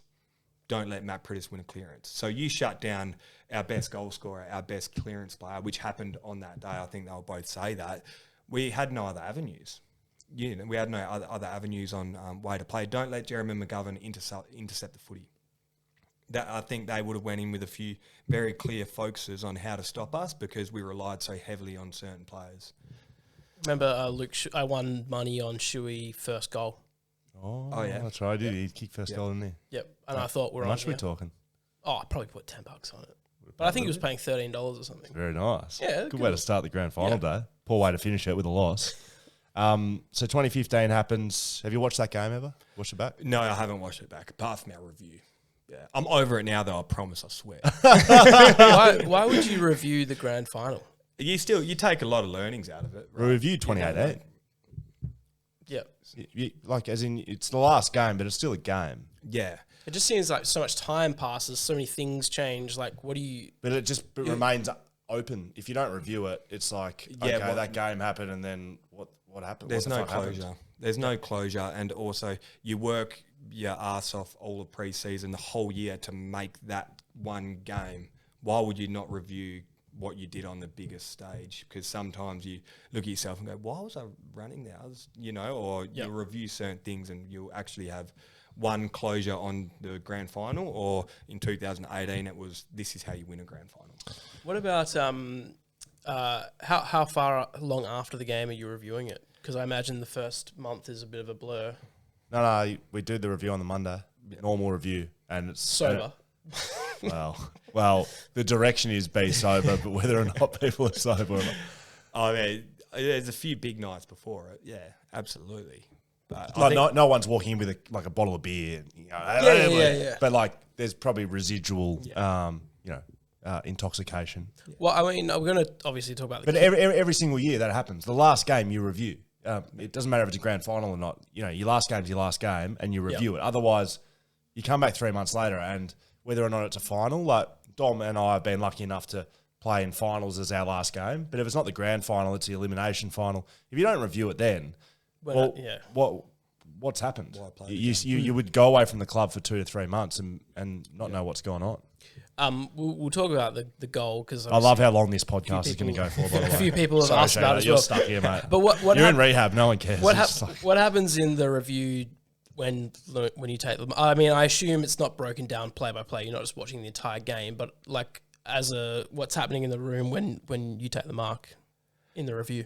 What mark? No, so we don't review that. So we don't you skip to 2018 before we've even got there. I'm just while we're in reviews, I just want to like review isn't Yeah, often. I assume it's probably play by review play. Honestly is not about moments like Sheeda taking a mark and kicking a goal. It's trends. In a review, you don't watch people kicking goals. It's how did the opposition score a goal, or at least a chain of their play, and vice versa. How's our stoppages looking? How do we get that clearance? How did the stoppage set up? How was the communication? How did they connect with the forward line? They're very, very rarely is a player having a set shot for goal and kicking the goal in a review. Are people singled out? Yeah. Yep. Is that brutal when you've made like a bad mistake? It depends. It depends. Honestly, it depends how your season's going. If you're having a winning season and it's an anomaly with a loss, they might actually go harder because they go, this is our opportunity to just go whack. Teaching moment. If you've lost a few games and it's banging your head against the wall a little bit, it's a little bit of a softer review. But like the call outs are usually defensively. Dom has been a whipping boy for a fairly and I would like to say I probably have been too.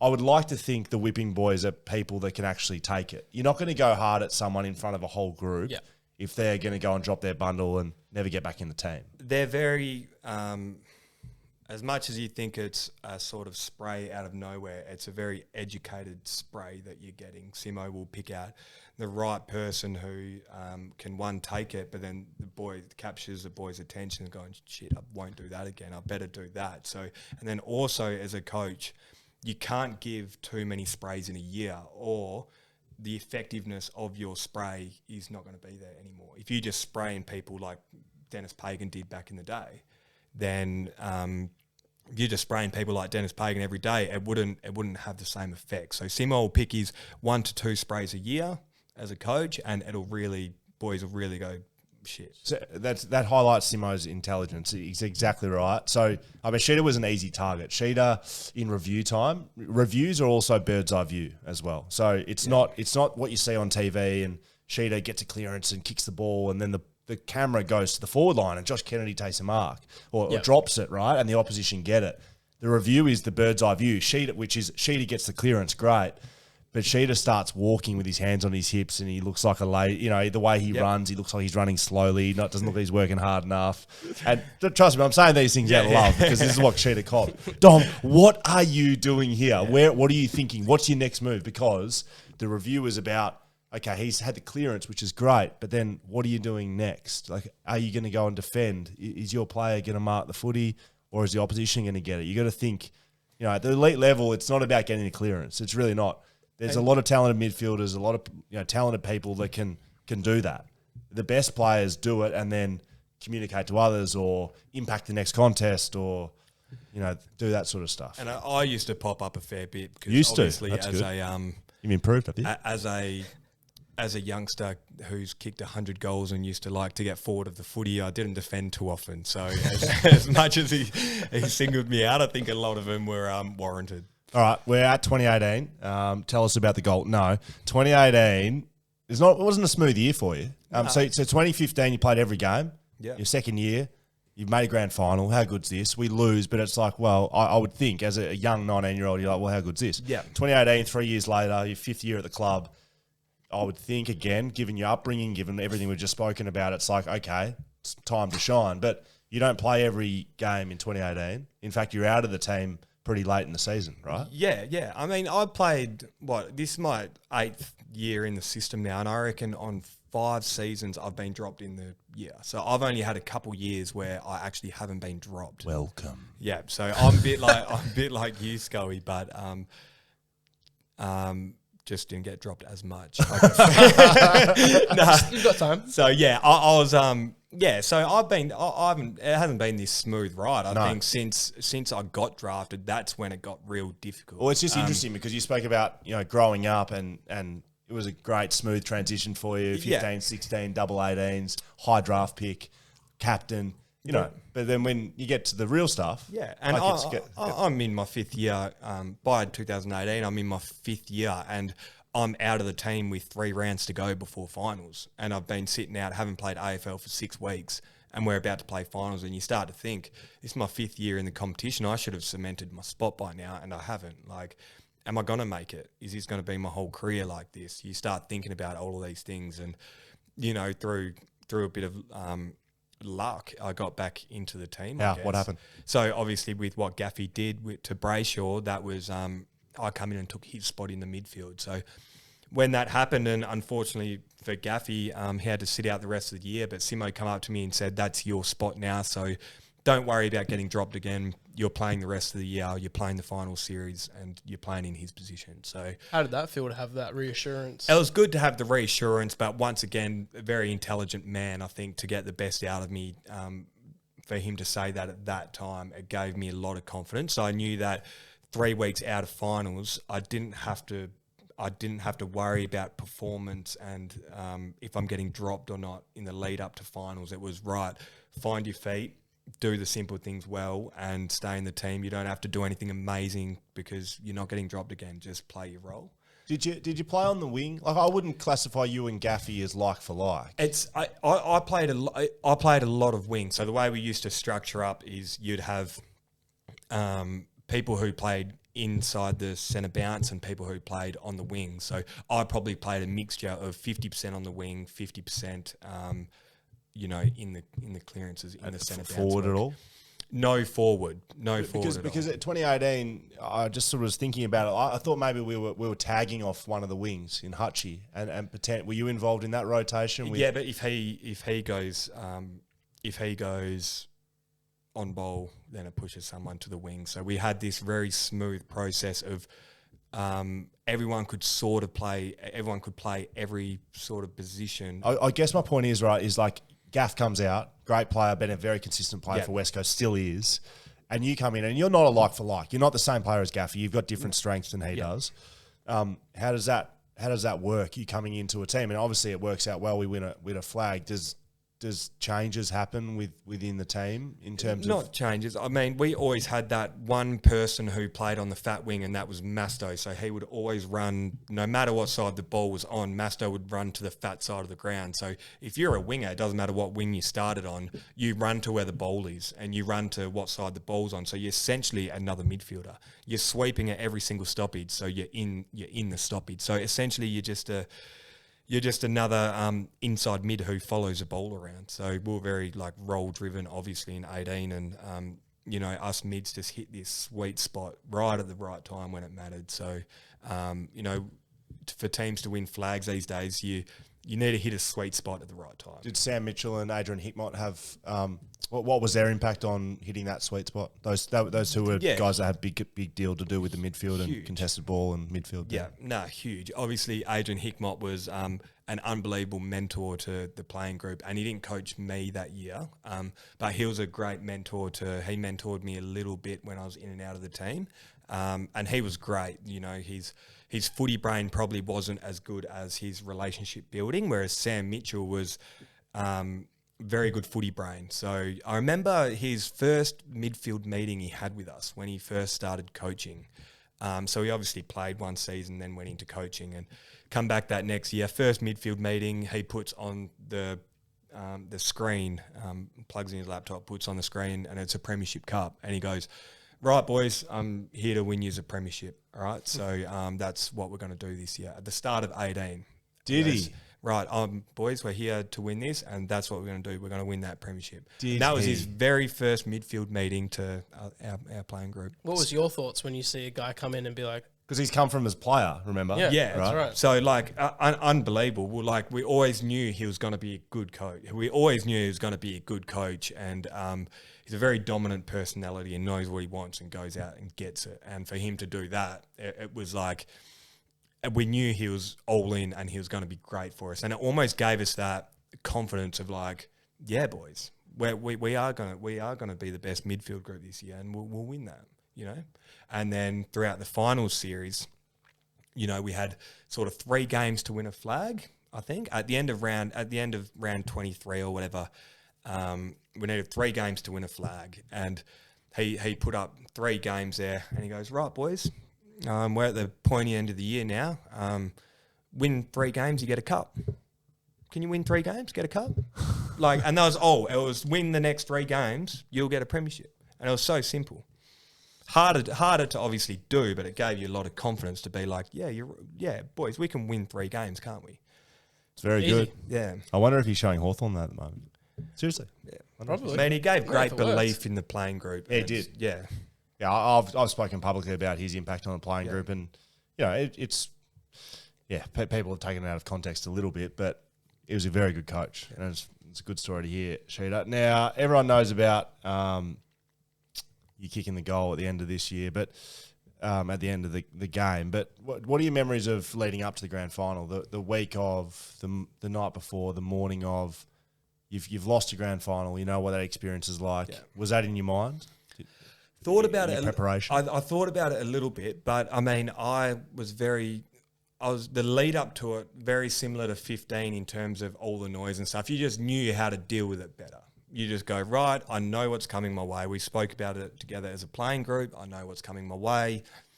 I need to focus on playing 120 minutes of football, and that's all. So all the noise around it, you sort of still had to organise the tickets and stuff like that, but keeping in mind that this isn't going to take away from what I need to do on game day. So very similar lead up, just dealt with it a lot differently.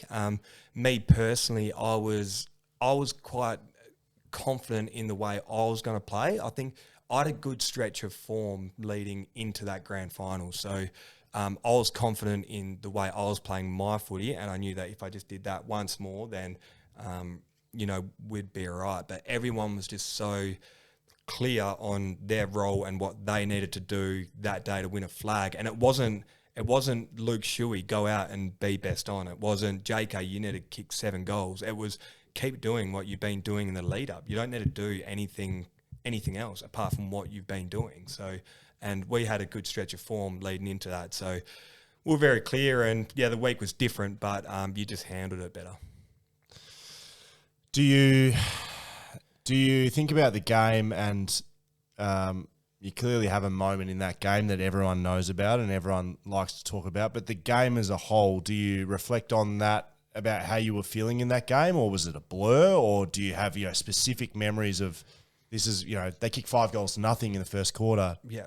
Do you remember other aspects other than, because some people only remember the moment of you kicking a goal? Yes. You played in that. Yeah. I mean, I remember a lot of the game, and I kept things very clear with my focuses leading into the grand final. It was the same as what they'd been the last 6 weeks. So I got a little bit of a theory about the midfield role, and it's, if you want to get the footy and impact the contest, run as hard as you can and get to as many contests as you can, because the more contests you get to, the more chance you are of winning the contest. So if you just run your backside off and get to as many as you can, it gives yourself every opportunity to get the footy and have an impact on the game. So, I kept things very, very simple. In terms of actually remembering the game, a lot of it's still a bit of a blur. I'll watch parts of it sometimes and think, I don't remember that.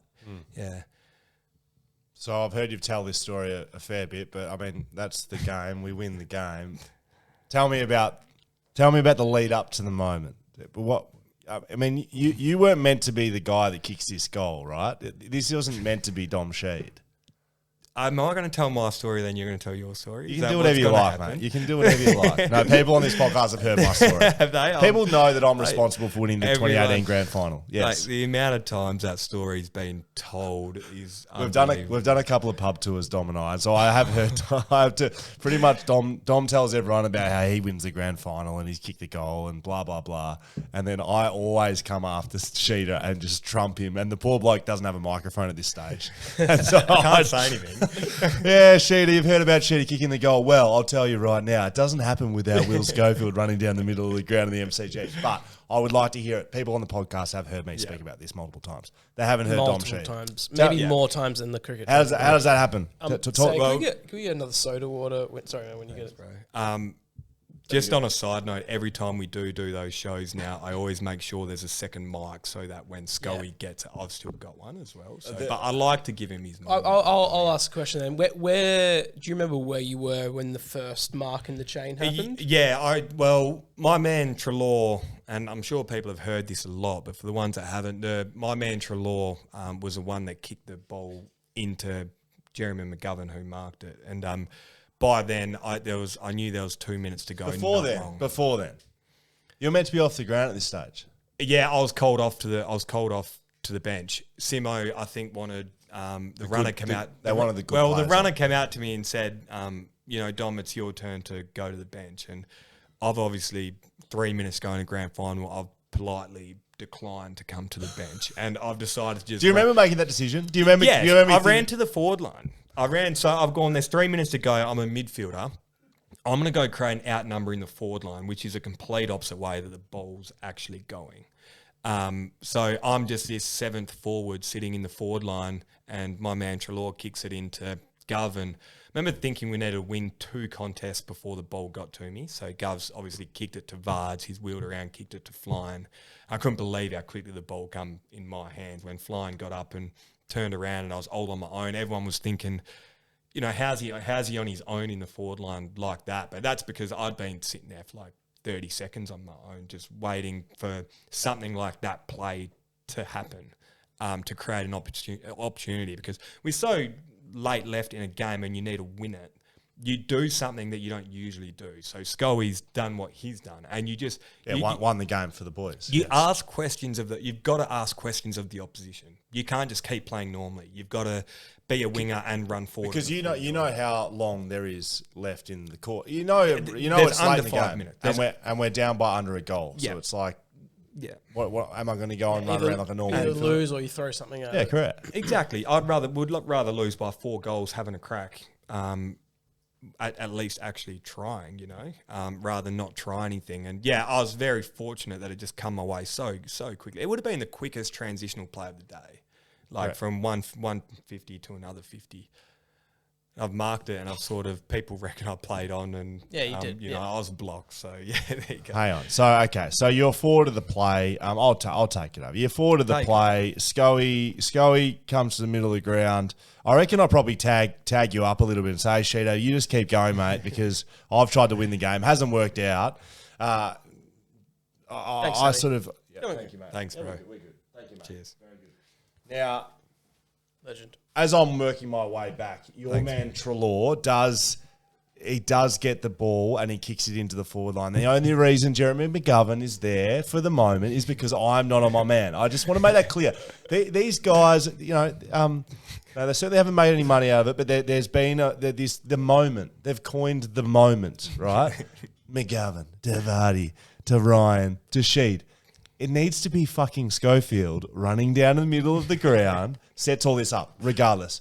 McGovern gets it. You say setting it up, but aren't you causing people to fill in for your mistake of leaving? That's called. You know what that's called, Dan?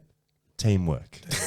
Understand? You were so confident in the team. Well, who do you think covers everyone else's man when McGovern for 95% of the game is doing whatever the fuck he wants? Me. I've covered your man the whole year. Yeah, my whole life. Yeah, correct. My whole life. And the only time I don't cover, he gets in the moment. Yeah. It could have been Scully. It actually could have been.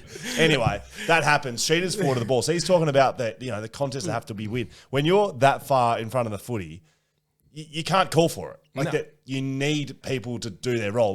When I was in the middle of the G, going to win the game. I need Jack Darling or Liam Ryan to win that contest. When they don't do it, I look stupid. When they do it, Vardy or McGovern to Vardy to Ryan, he looks like a genius. And you're sitting there, and so Ryan takes that spectacular mark. What are you thinking? You're by yourself. You don't have an opponent. I was telling him to hurry up and get up because he landed on the ground. I was like, I don't Just want take it a this hanger. to get. I don't want. Yeah, but land on your feet, mate. Come on, I've seen you do it numerous times before. Unbelievable mark, but. Yeah, I was waiting for him to get to his feet because I didn't want me to get chewed up and get manned up, which was never going to happen because the ball just moved so quickly. So he plays on.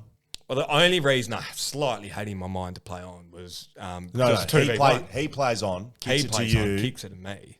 And you people saw are going, it play I've on. played on. But Did you the play reason I took one step was you play because on? I just knew that it was a 2v1. So I Did was you like, play on?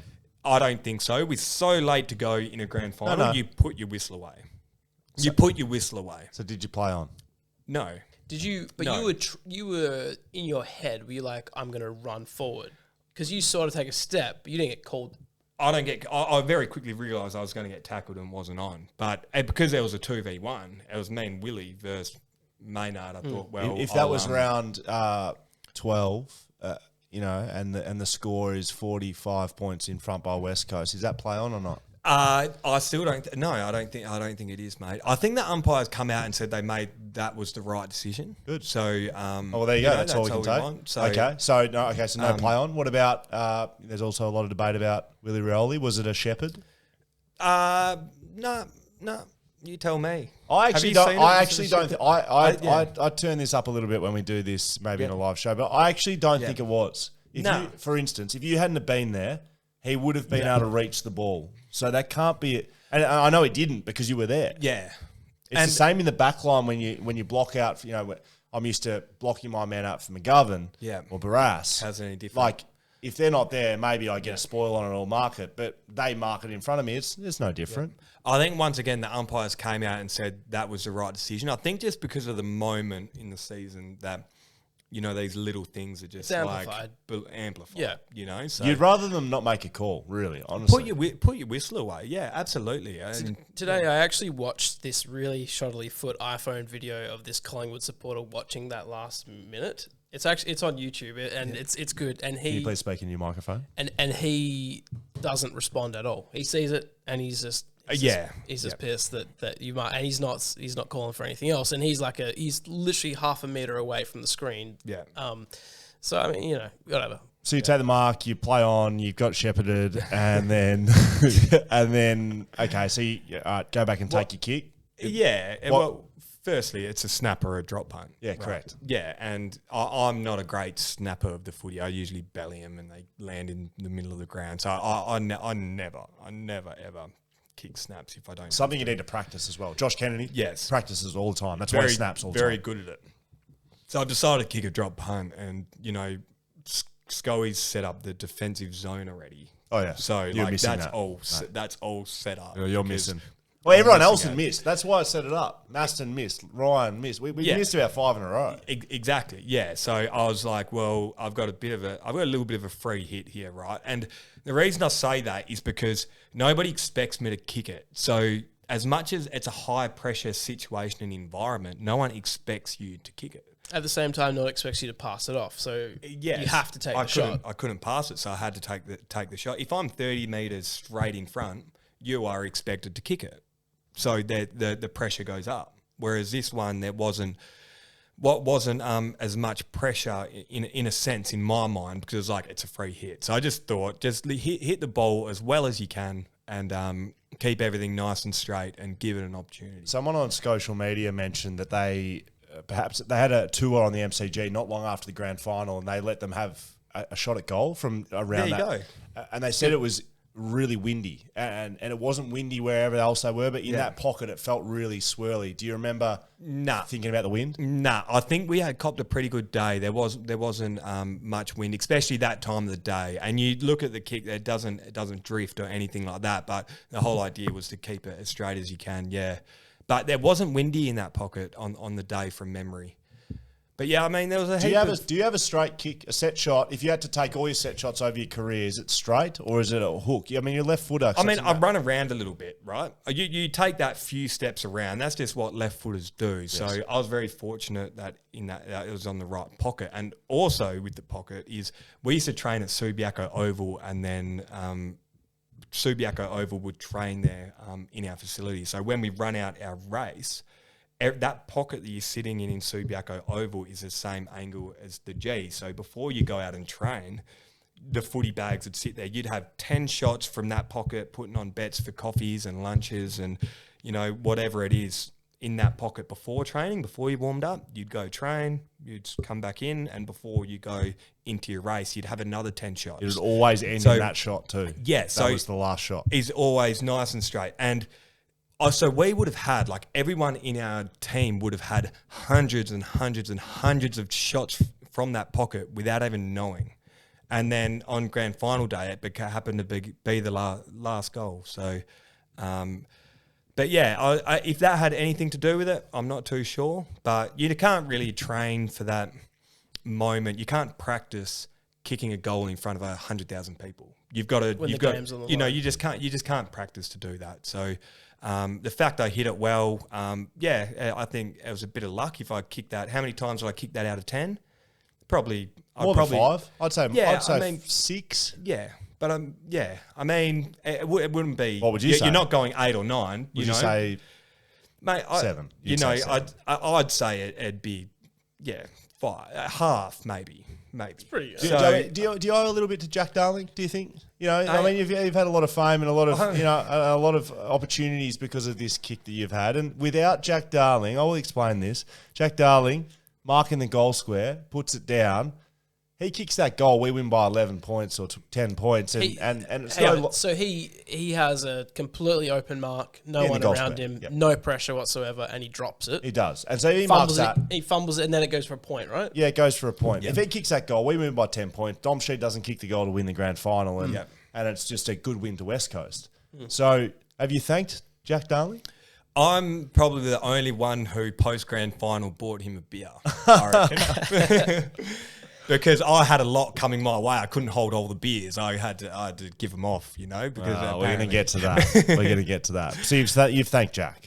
Yes. Good. Yes. I think he actually come up and said that you should blocking for you. And I've thanked everyone Brett Rosebery. around me. I've thanked Scully. I've thanked Brett Rosebery. Now, I feel, just before you go on, I feel guilty because everyone talks about that last kick of the grand final, but people don't realise we start pre-season in November. There's a lot to make a footy club click and get to that point. So to say that won the game, I think is not fair because there's so much work and the staff and admin, everyone to get to that point. This sounds like media training. But it's just I do feel guilty. There's so much work, as you know, that goes into. Well, mate, I've also got some questions to ask about that. But just the kick final one. We spoke to Tom Hawkins, who's kicked goals after the siren. He's won games after the siren, and he spoke about the noise of the crowd. Yeah. Do you remember the noise? Dead silent. Dead. The noise.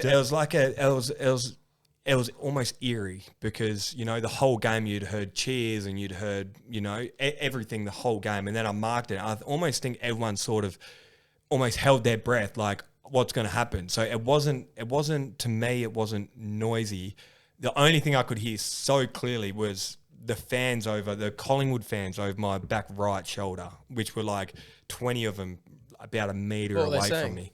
They were just saying horrible things, just things you don't want to. You just don't. It's just PG rated. This show, obviously. No, it's not actually. We can swear. You can do what you want. Just spraying me, saying I'm no good, and obviously, receding hairline, putting a bit of mayo on everything. So that's the only thing I could hear very clearly. Other than that, it was silent. Yeah. What about when it goes through? What's the sound? The whole crowd. Yeah. The whole crowd. What is it? What's the sound like? Mate, it's just like this. It's obviously like this roar. You can't actually hear anything. You just all of a sudden are just you're just deaf instantly because of how loud it is. I was shocked at how loud our fans were on grand final day. They were as loud as the Collingwood fans, and I reckon we're outnumbered 60-40. their at way least. in terms of Like, fans. that's probably maximum. That's generous, Like, I it reckon. could have been And 70-30. 70-30 or something. I was very surprised at how loud they were. Is that why when you kick it, you turn around in the crowd? Because you say like you could hear them. The jeering. Do you I think, think- like subconsciously you're like, yes, take Maybe that, boys. subconsciously, but I think the adrenaline in the moment sort of just got the better of me. And, I'm not usually celebrate. I don't usually celebrate goals. I usually move on. But that moment with all 100 the in the season. emotions and everything Kicked a just, few around. No big deal. it just got the better of me, yeah. Just to go ahead in the grand final. Might just celebrate this one. Now, have you thought about what your life, your career, your persona, Dom Sheed would be if you missed that goal and we lose the grand final? Does that ever cross your mind? Completely different. Completely different, yep. Yeah, I think doing that, it gave me a lot of opportunities to do other things. And I think above all, I think it gave me a lot of confidence in what I did going forward, whether it was football or off field or just talking to people. It just gave me more confidence for some reason. Well, you were in and out of the team, so you came Yeah. into that final series without confidence, really. You would have been doubting yourself what you were doing. Exactly. And it's amazing how like one moment can change a lot of your life. If I was sitting here, without a premiership now, it's a completely... We'd still be interviewing you. But would ya? Oh, absolutely, I but would be. No, We'll be saying you should have know. played on. You should have played on. You should have ran forward. Yeah. No, but it was a great moment that I think right place at the right time, one of those things, eh? I was sort of thinking about, like, I know you've been, like, everyone wants to talk about that, and so that was one question I thought maybe you don't get that much, is like, what happens if you missed? Yeah. But like another one, I was watching the game and I see you kick the goal and you celebrate. They say you don't celebrate. You were in the last centre bounce. It was yourself, Willie Rioli, Yep. and Elliot Yeo, Elliot Yeo, maybe? or yeah. Shuey. No, Yeah, Shuey. but So what happens is, right? I've watched it. Doesn't Yo kick it forward straight off? Nah, that's at the end of the game. So in this stoppage, it was kind of a bit of a ragtag bunch in there because remember, he's meant to be off the ground. So I didn't go off, obviously. So yeah. did you end up? You didn't go off at all. I didn't go off. I think the moment got the better of me. I forgot. So he's kicked the goal. Before that goal, get off, and that means get off. And then if in a normal game, if you have a shot at goal and you kick it, get off. Yeah. So he still hasn't gone off. I've seen the footage. Vardy's in the ruck. Yeah. And you're late to get to the centre bounce. You're late. You may have still been in the crowd. Still celebrating. Maybe just get your focus back in. There's a minute to go in the grand final, and you are absolutely tonguing it. You know when you have a wrestle with a mate and you do something that you're not used to. Like playing footy it's an elite environment. It's a hard thing. It's a physical game. It's contest. But you don't expect to celebrate and have that adrenaline rush. So I've seen the footage, and Sheeda can't even speak. He can't breathe. He's so late getting there that he eventually, Sheeda gets this big Yeti walk when he gets tired. He does this, he gets all sloppy. The hunchback. The arms. Hunchback, Yeah. sloppy, his knees, no knee lift. He doesn't look like an athlete. He comes strolling into this centre bounce, the most important centre bounce of his career. And the boys have been there clearly for 20 or 30 seconds. And Sheeda just walks in and goes, hey, where are we hitting it? And then just walks to the back of the stoppage. Absolutely irrelevant. Were you gassed after that celebration? I was absolutely gassed. But this is the thing. We had such a clear plan with Vardy's ruck work that year that it was like you didn't even need to talk to him to know where it was going and what your role was in that centre bounce. So, you're up by a couple points, a minute to go. We go to a defensive triangle setup in the centre bounce. That's just what we do. Don't let them come out the front. If they're going to win it, we can pressure them. They go wide. That's what the backs want. So before I even went into that centre bounce, I was running in. It's defensive triangle, and everyone knows that. We know what Vardy's going to do. He's going to hit at the same side as Grundy. If you talk about reviews and feedback, this is what we're reviewing. With a minute and a half to go in the last game of the season, win or loss, do you remember everything we've worked on the entire season with defensive triangle? Is the midfielders in the right spot? Are the wingers at the back of the square where they're meant to be? Are the half forwards in the right position? Is the back line set up in the correct way? Have we communicated with the forward line that there's a forward coming to the wing and the wingers going back and we're going to have 7 men because there's a minute to go and we're in front by under a goal and we're going to red time?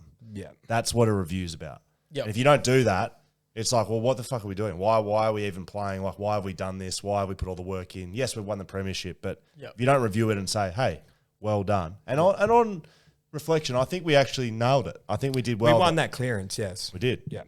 Josh Kennedy. the same player Josh that Kennedy JD Josh Kennedy, got outside of 50, didn't really know what he was doing. He was sort of meant to, just mark it and slow it down. He's playing on and trying to snap around his body. And There's one snap I've never seen him kick well.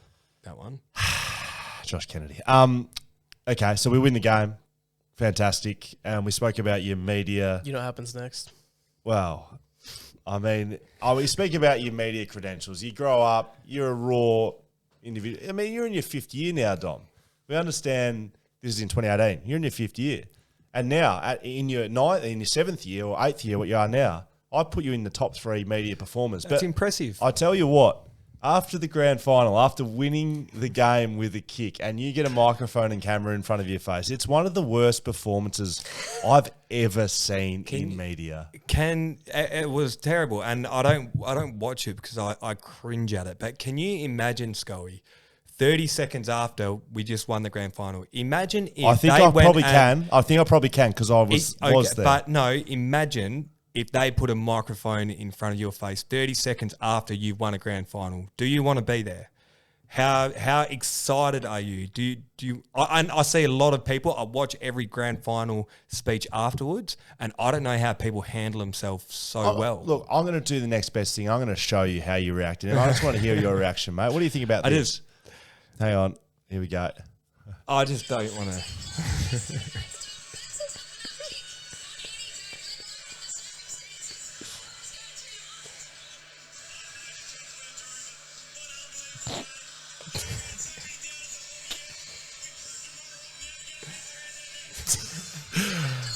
We proved them all wrong down there. We get up in there. What are you doing with your hair? That's the first time I've watched that. I do. And I'm sweating. I don't like it. I do like that you resorted back to just cliche.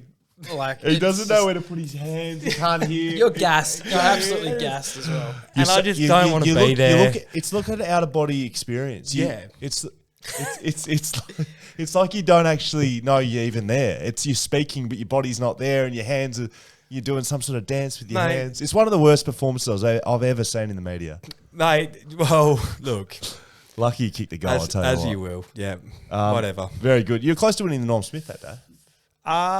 Third in the Norm. Third, there you go, yeah. Should you have got more votes? I should have got less, I think. I think if I didn't kick that goal, I wouldn't have even been in the votes. Yeah. I've never seen Luke Shuey. I've never seen such a dominant grand final performance. Apart from Christian Petraka this year, Luke Shuey easily best on ground. I wouldn't have I think I was lucky. I think that kick definitely helped me in the votes because every other touch, mate, was slamming on the boot and get it forward. I had this a bit later on, but do you look back at one moment in your career, kicking that goal, and think, how do you feel about that moment in reflection of Dom Sheed as a person and as a player? Because in your own right, you've been a very good player for West Coast. You've done a lot of great things. And as a person, likewise, you're a good man. You've got a life outside of footy. You've got business. But reality is, a lot of people will only remember you for that moment. Yeah, I mean, a lot of people will only remember me for that moment. And it was a pretty good moment, so that's fine. At least it wasn't a bad moment. I'm pretty proud of what I'm a country kid from Kalgoorlie. I've done my whole town extremely proud. I got to take the cut back there. I've developed into this man, which I think I'm proud of who I am today, and I'm true to myself. And I've worked on myself, and what I do on the footy field these days doesn't actually. It doesn't matter because I know what I believe in. I know I want to have good relationships with my mates. I want to be somebody that people want to be around, and I want to be a good family man, and all of these things. So as much as that moment did actually impact me, steering me in the right direction, I'm not going to. That's not the be all and end all. Obviously. Would you ever? I mean, would you ever rather, all right, Willie Rioli gets a free kick and he kicks the goal and we just win a premiership and you're not that guy? Do you ever think that, or is it you're content with you being? No, I'm happy with that. Absolutely. Yeah. I mean, it was an unbelievable moment, which every kid obviously dreams of doing and kicking that goal. So why wouldn't you want to do that? I mean, there were times there where it got hard to deal with, and sometimes it's still hard to deal with because I get that sense of guilt sometimes, and people always say it was all me. It wasn't, you know, and I get that. It was Scully. So right. I don't treat you like that. Quite hard to navigate, and then just also on the grand final of going through like such a high of winning a grand final. It lasts for months, and you know, months and months, some longer than others, and you go through such a high, and at some point something has to give, right? You can't sit on this high forever. So you drop down, and it's how you deal with that, and always keep a balanced level about you. So when things do go really well, you're not up here, and when things go really bad, you're not down here. You can always be that person that just sort of flutters in the middle, whether things go well or not. So, and I think post grand final, I probably struggled a little bit with coming off that high. I just wanted it again, and you know, you're never gonna get that feeling again, which sucks. But we can win another flag, so that's what I'm holding my hat on. Do you respect other teams that have gone back to back or won 3 premierships in a row, or Richmond who's done 3 and 4 years? Yeah, mate. Given how you felt about that, absolutely, extremely jealous of them who've done it, and like credit to the way they've held themselves together and been able to achieve that. Like that's as hard as it gets. 3-peat, like as a fan, I feel like so the basketball team I support, the Dallas Mavericks, they won in 2011, and I still feel like that's recent enough for me to hold on to, like that I can be proud of that. Yeah. As a player, so winning in 2018, is there a point where that becomes irrelevant then, where you're like, okay, it's time to win again? I mean, we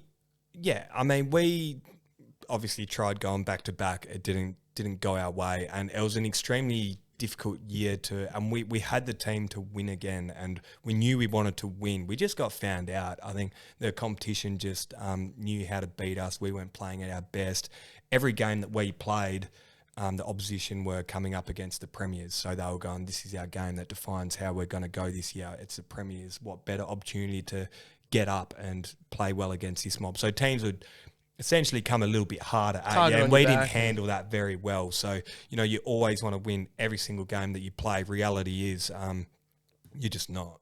So how long till the next West Coast flag before it's like you can rely on 2018 as being like, you know, you can sort of rest on those laurels of 2018? In terms of like game plan and... Well, just of success, of feeling like our club is successful. We won in 2018. Okay, that gives us a bit of breathing room. Like, do you need to win? Like, how soon now do you need to win before 2018 becomes irrelevant? Well, this year, but right? Yeah. I mean, like, as bloody as soon as we can, because before we know it, there'll be no 2018 players left. So I think we've already lost maybe 5 or 6 that have had that feeling. You know, in another couple of years, we'll lose another 8 or 9.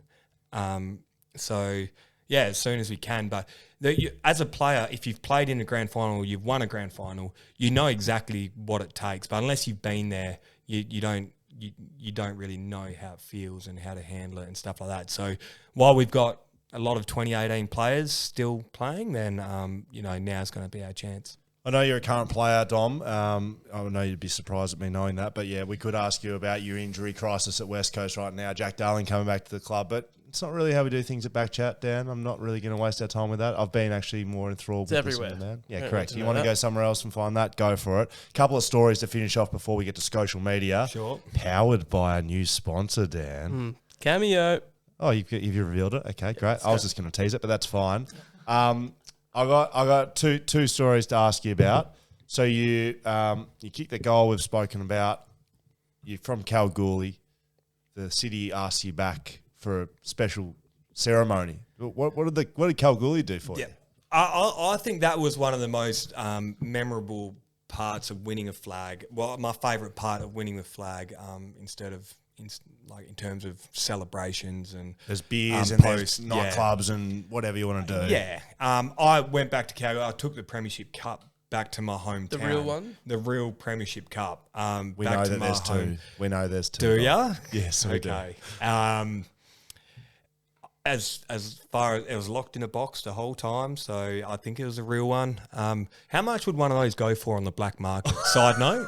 No, side note. Sam? Honestly, if you had a Premiership Cup, somebody would pay good money for that. A mil? Sam, do you know? Do you know what we're? Yeah, I know you're invested in the black market over there. You're driving a Tesla Tesla around. driver. I've dabbled. What are we talking for a Premiership Cup over on the dark web? Like the real one. Let me have a look, but honestly, let me have a guess. I reckon, well, first of all, I don't reckon one's ever ended up on the black market. No. I reckon about 400 grand. Oh Yeah. my god! Somebody would pay to- that's a guess, but first of all, I didn't even know there was two. Oh, you didn't know? No.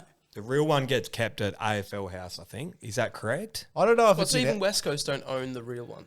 Well, it's I don't know. I got told one got there is kept two. at AFL House. There is two. Yeah. Right. And so the pictures you see of everyone, oh, look at me holding the cup. That's not the real the one. pro- They don't the- let the they build-up. don't let anyone else touch that cup. The people at 6PR aren't holding the real. That's correct. Why did you say 6PR there? That's where you work. Yeah, that's right. Now, what did I ask you? Oh, Kalgoorlie. going back to Yes. Kalgoorlie, yeah. Yeah, that was my favourite moment of the whole like post grand final celebrations. I went there, they had the big they call it the St. Paddy's Parade or something like that, where on the main street they have this one festival day where everybody goes along the streets, they barricade it off, all the kids are out, they drive the big dump trucks down the main street of Kalgoorlie, and it's sort of festive season. Santa comes on the back of the dump truck and there's heaps of machinery and everything it's just a big parade that goes on for an hour or so. So I was very lucky enough to take the cup back to Kalgoorlie, and I was on the back of a Hilux down the main street of Kalgoorlie, and you have thousands and thousands of people Everyone who lives lined there. up. Yeah, everyone who lives there. You go there just because, why not? You got nothing else to do. Why Kalgoorlie. not? Dom Shee's there. No, it's And I Kalgoorlie. took the cup. So Jamie Graham and I sat on the back of a Hilux and held up the cup and throughout Kalgoorlie in the parade, and it was unbelievable, like the amount of support that I got when I went back home, and I realised how proud I'd made our fans, and got to the end of the parade, the main stage, and John Bowler, Mayor? the mayor of Kalgoorlie, presented me with the key to Kalgoorlie, the key to the city. So, which is it's a big deal. Huge. Last person to get it was Dean Kemp in 1992. That's how long ago, and he won the Norm Smith that day. So Dean Kemp, when he got that, and he was a fellow Kalgoorlie product. Do they give you a key? I got a framed up key. It's about this big, and it's made out of the old railway line in Kalgoorlie. And That's sick. What did you get anything else, or you just no, you get a list of things you could with that key. You can do things in the city that nobody else can. Like what? Well, this was dates back. I love you don't know what the answers to this is. This dates back to the 1800s.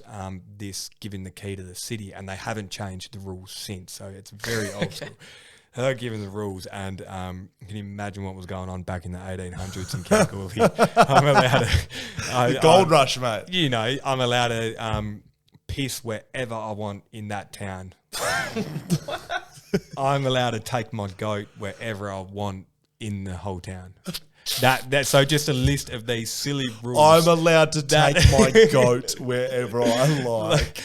And I'm essentially those 30 rules. I'm essentially above the law when it comes to. Does this doing last that forever? stuff. Yeah, you can't get it taken off you. Once you've got it, you've got it. So there's only, That's amazing. there's. Have you got a list of these rules?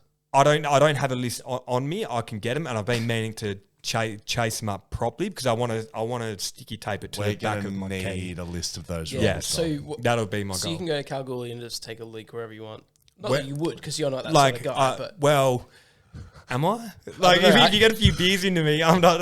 while holding his goat, he can just walk into a room know. and start pissing. Nah, like there are obviously things you're not gonna do, but it's just like That's Blimey. exceptional. Yeah. That is exceptional. Okay, that's enough about Go to that. Super Pit, throw whatever you want in there. just you can't. No such thing as littering. I'm not sure they were the rules back then anyway. I need to get a hold of these 30 rules. This is the last question, and then when you get to social media, powered by Cameo for this year, as Dan has so eloquently. We don't beat around the bush here. It's Cameo. It's no. awesome. We're going to talk about it more. Let's go. We've heard you're a cricket fan. You're a cricket guy. You watch cricket? Yeah, I do watch a bit of it. Like local teams. You're 2020. fan of local teams? Yeah, I like the 2020. I have big Like Scorchers. Scorchers. I'll go to the few Scorchers games, and followed them pretty. Any heavily. favourite players? You You got any favourite players? You know who plays for the Scorchers? You've spoken to my wife. Who's haven't your favourite player? Who's your favourite player? Who's your favourite player? you? AJ Ty. AJ Ty, is my right. favourite player. Right. Legend. Obviously. So in the summer of 2019, I believe, you were really getting right into the Scorchers and the 2020, as you've just said without prompting, and you didn't know where I was going with this. But you love the 2020, you love the Scorchers. I think that year they were going for a 3-peat Right. or something like they were very Big deal. very Big successful. deal. I mean, It's a fun evening. that's it. It's a great game. You know, West Coast Yeah. won the premiership. Scorchers are on fire.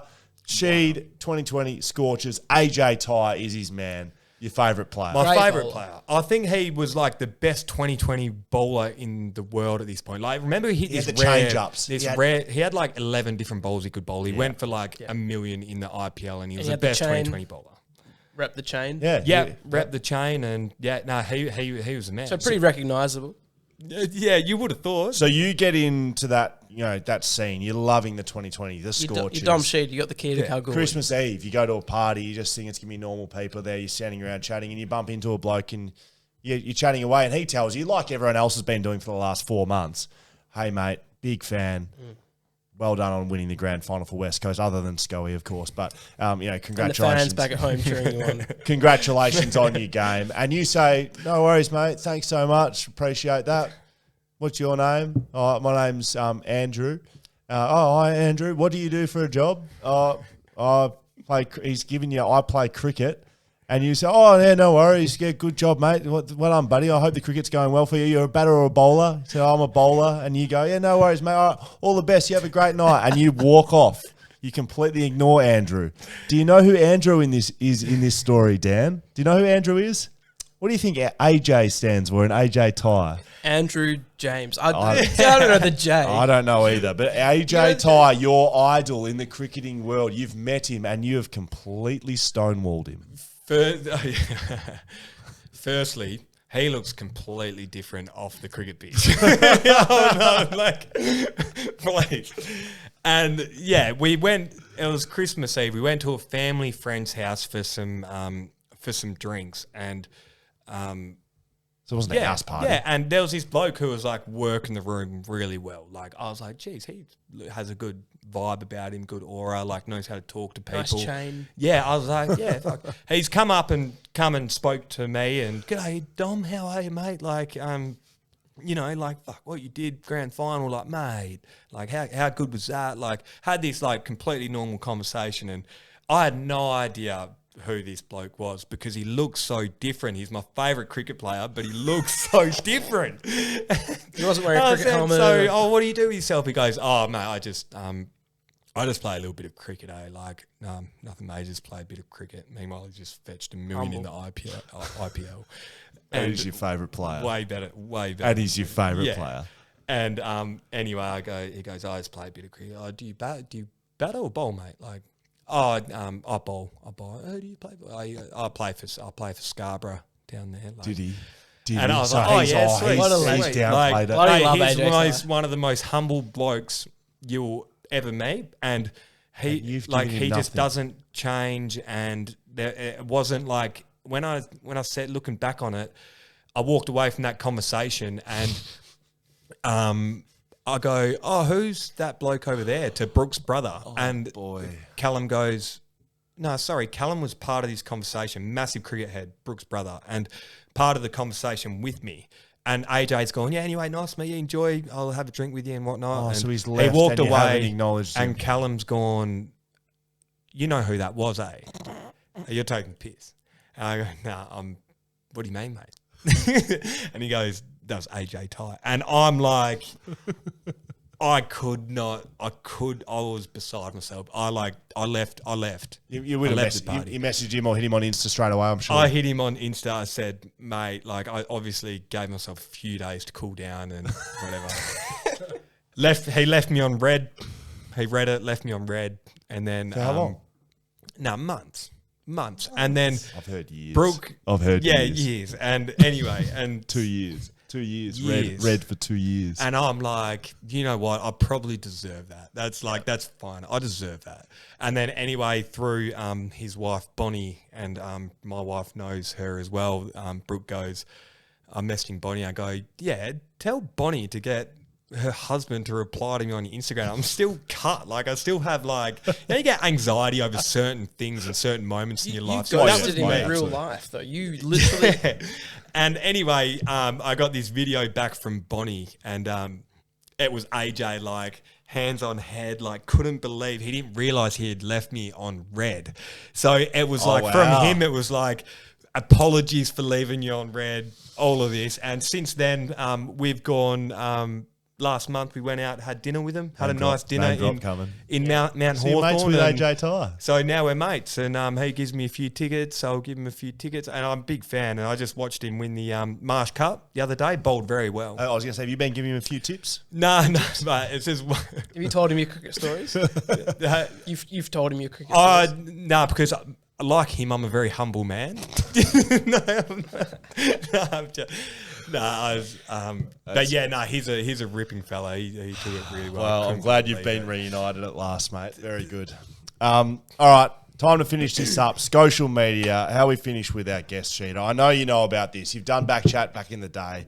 I know this has turned into a late night for you, but you know what? Bad luck. You've injured yourself. What else are you going to do? You told me it would be an hour tops. Yeah, well... That's all right. You're lucky. I've got nowhere to be. That's correct. That's correct. We appreciate it. Thank you. And as you said, you're a humble man, so I appreciate that, Dom. Social media, very happy to announce, sponsored by Cameo this year, Dan. Mm-hmm. How do you feel about that? It's perfect. Yes. Yep. It's awesome because what happens is on BackChat, social media, you get to ask questions of people that we bring on. But with Cameo, you can go and just ask anyone you want about anything. So we're working on a few finer details with the deal, but Cameo is sponsoring social media for this season. Dom Sheed's over at Cameo. I'm on Cameo. I think I'm going to get on Cameo too. Are you? Yep. What are we talking for a video from Dan Const, do you think? Cameo is basically... How much do you charge for a Cameo? I think $75. Yeah. So I think I'll probably it's a personalised video from a celebrity, you know, a high sports star, guy who's won a grand final. Maybe AJ Ty's probably over there as well. He would be. What are you going to charge? I reckon 75 is probably on par. Cents? No, I reckon I'll go a 10 bucker. Well, why don't you and I have a little bit of a comp? Okay. Who gets the most The shout most outs? income. Yeah, maybe we just have some little... No, not income. No, not income. Just... The most videos. Yeah, I think people It has to be the same amount though. People need to get around Dan Const on Cameo. Happy with that? I could give you hello Braden, Dan here from BackChat. Happy birthday, mate. Heard you had a great year. Well done. You could do it with a fillet of fish in your hand and say... If you had a competition, he would create burner accounts and pay himself money just to get the volume through. So that is something you do, clearly, Mr. King Zappo. Okay, here we go. Okay. You got your phone? You want to read them off here? You all good? No, I got my phone here ready to go. All right. Philip White. Philip _White _. We love Philip White. He's a good man. Good value. Not footy related question, as I'm sure you've had every question about the 2018 Grand Final, and we've peppered you with them. I've got a neighbour who's been stealing my sprinkler heads. I've got them on CCTV. It's clear who's doing it. Should I call the cops or use a glue to secure the sprinkler heads on from now on? And it's not the gnomes and furry neighbour. So Philip White He's had a few incidents. He's had a few incidents with his neighbours and lawns. Okay, it's not the same neighbour. So someone's stealing his sprinkler heads. Yeah. Should he go to the cops or should he just glue them on and sucked in neighbour? I think sprinkler heads they're $10 or something each, but it's not so much the money; it's the inconvenience of having to go and buy them again. I think you just glue them on. Glue them on. Okay. Easy fix. Put a few cameras up. So on his thing, when you talk about stealing that, I've got this front verge, which my nice lawn is out the front and it's cross road from the school and that. And there's always once a week there is what you do is when you walk your dog, you bring dog bags, so you pick up the dog poo. Once a week, there is this one dog poo on my lawn, and it's coming from the same dog. I was thinking of putting up a camera. Yeah, do it. Do I go straight to the cops? I reckon you go to the cops. This Get him arrested. This is actually quite relevant to BackChat. So Dan was walking his dog in the park one day. Oh, boy. Dog's done a shit. Adam Simpson has picked his dog shit up. No, okay. Is that what happened? No, so what happened was, I thought that would happen. I was at a park with Adam Simpson. We weren't there together. We didn't text each other and say, hey, bring your dog down. We don't know each other. My dog is playing with his dog. His dog does a shit. And then I walk over and I am panicked because I don't want Adam Simpson to think that I'm irresponsible for my dog. yeah, And I've left poo on the floor. So it's his dog shit. So it's Adam Simpson's dog. Does that Yeah. surprise you? No. that he's not irresponsible carrying owner. dog bags with him, or Yep. He's an irresponsible dog owner. So we are now a metre apart from each other. Both our dogs are there, and there's a poo on the floor. And I'm thinking, I don't want Adam Simpson to think that I've left my dog's poo on the floor, so I pick it up. okay. You pick Simo's dog shit up. Sorry, I messed that story up. Wow. Yes. So Wow. I picked you his picked up. Simo's. Did he see that you picked it up? Yeah. Did he- I didn't want him to think that it was my dog that did it. But did he know that it was his dog? No, he wasn't paying attention. He was on He his was. phone. Yeah.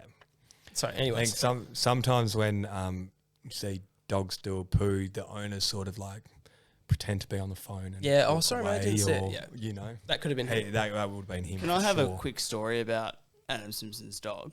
So There we go. here we go. Sorry. So West Leadable, he used to live in West Leadable. Yeah.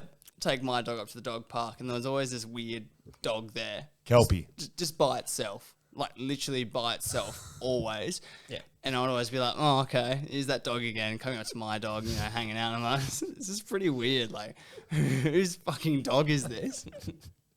And then someone came up to me one day. I was like, mate, that's Adam Simpson's dog. And I was like, what? Where's Simo? Dude, dog takes itself to the park. Yeah, Dog that's takes because his house itself to the backs up to that Yeah. park. So his dog used to just like roll through, just like hang out, do its thing, go back home for a bit, come back out again. Stevie is an absolute nutcase. It's Stevie. It is. Stevie. That's right. Stevie. Because he used to bring.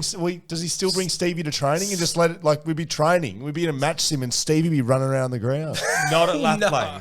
Nah, He's done not it there. before. But he's where he's brought banned his from dog lap to lane. some very questionable things. And not a lot of responsibility about it. But now I think now he's got 4 dogs now. He's got 4 dogs or something like that. City of what's it called? Vincent. I'm not sure there. aware of that. Dill 177. In WA, have you had to buy a beer since 2018? Yeah, I've plenty. I didn't realise this whole after the grand final of drinking beers, I shouldn't have to pay for another beer was until sort of a day or two post, and I thought, well, it felt long. Day of buying beers. Come on, man. I thought, well, you know what? I think this. I'm going to ride this out. I'm just going to see how long I can go without buying a beer. And we're about 4 days into our celebration, and I haven't pulled out my wallet. And we're at the pub, and you can probably guess who did this. And it was clearly my round, and I was just obviously not getting up. And it's the boys. I was not getting up because I want to see how long I could go.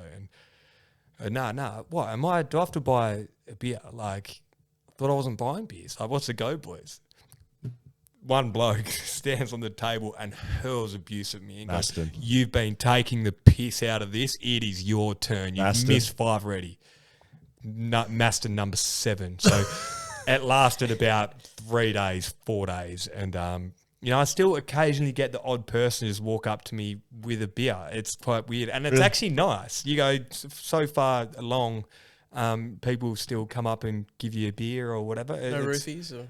No, well, I just trust that they're good people who are giving me these beers. I'll sort of look at them and weigh up. I'll suss their character a little bit. We're gonna put a little fan poll out, Sheed. I'm gonna read this one. Dan Joss.Colvin says to the closest $100, what 1,000. value? You're such a dumbass, man. I'm reading it for a reason. So the closest $100. All right. What value of beverages do you estimate have been purchased for you and offered to you? Combined total. So we're going to do a listener poll.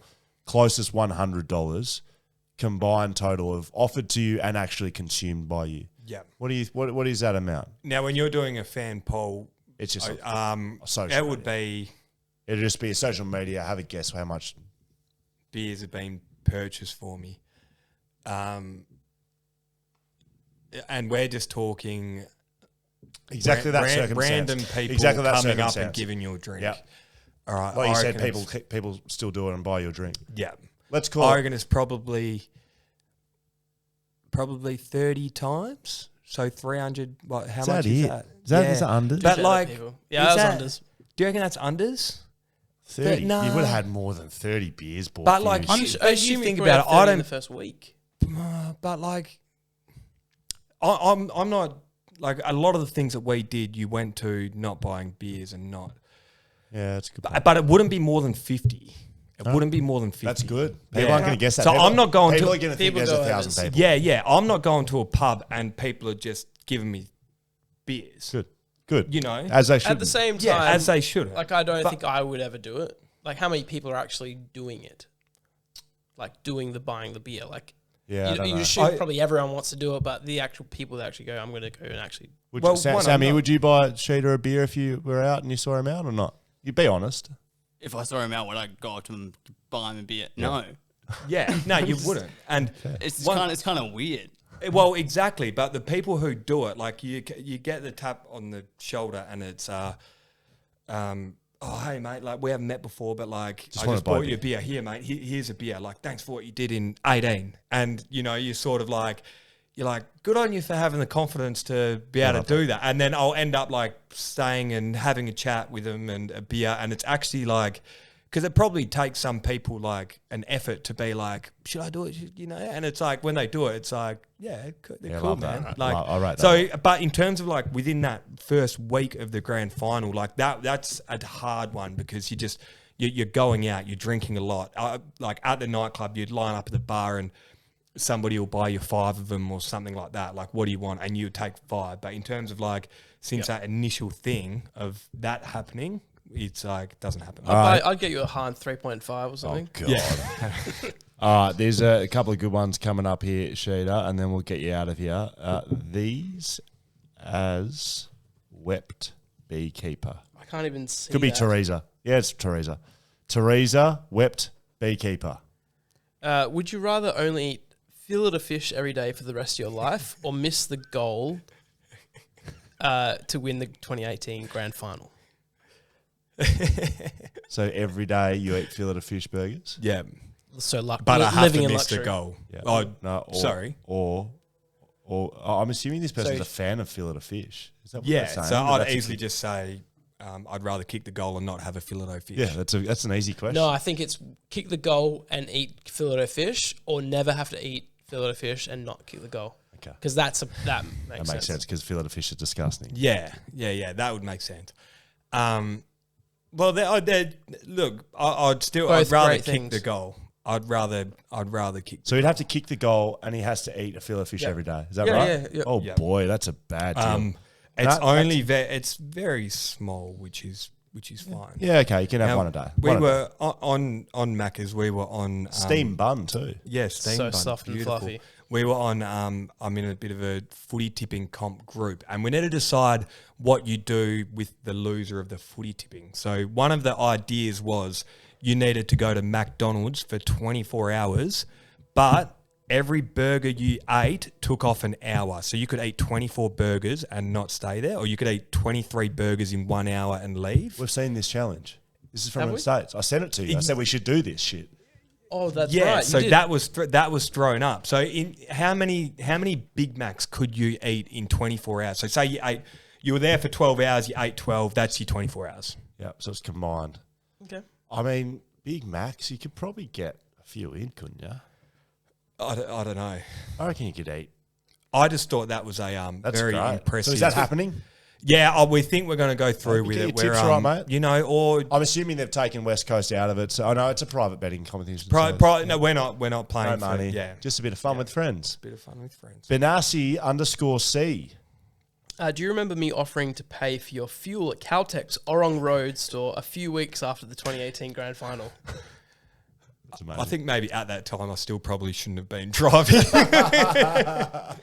But I don't remember that, but I have no doubt if being the person I was at that stage of your life. would have taken him up on that. But I don't remember. All right, Raz _894. What's it like being Carl Barron's illegitimate son? I get this Carl Barron one a lot. I get it a lot that I look like him. And whenever people Give us a little talk bit about it. I mean, what's on the... there we go, Carl Barron. Look, it's not getting better. It's not getting worse. That's just my hairline. This is what I say to Scully is that's just always been my hairline. But I do look like Carl Barron apparently, or people be like, oh, you're the Carl Barron. I'm like, always like what, like how funny I am, or like You need to practice the Carl Barron bits. I so do. that you can just I pull do. them out. Okay, all right. I think somebody got the photo of me with the Carl Barron where it's like head down, you're sort of looking up at the camera, the famous Carl Barron photo. I tried recreating that the other day. I mean, this is a good one, Dan, to follow up from that. Saxon _Sourness. It's the second last one there. Important question. Are you more bald than the Schofield? Nah, I'm not. But you are going bald. I mean, you got to accept that at this stage. If we had a competition of growing out your hair, I would have it. I think I've just still got, it's receding, but it's still got the thickness. How's your dad? Your I can dad still looking out? grow it. How's he looking, do you think? Not amazing. Okay. But is there some sort of... what's going on? I'm going to fix it. Son. It's just a couple of flies and bees mating going back on. then. Big going on. Yeah, no, so your dad's going bald and so are you. Yeah. That's okay. We can just accept it. That's fine. I'd say I don't mind going. I don't mind going bald. As long as you embrace it. I don't you got to mind embrace it and come home and shave. This may be one of the best social media questions I've seen because I've never seen it and I think it'll challenge Dom a little bit. I really like it and I'm not joking. Paul Boney 84. I really like it. Okay. Top 3 not skill-based assets to play AFL.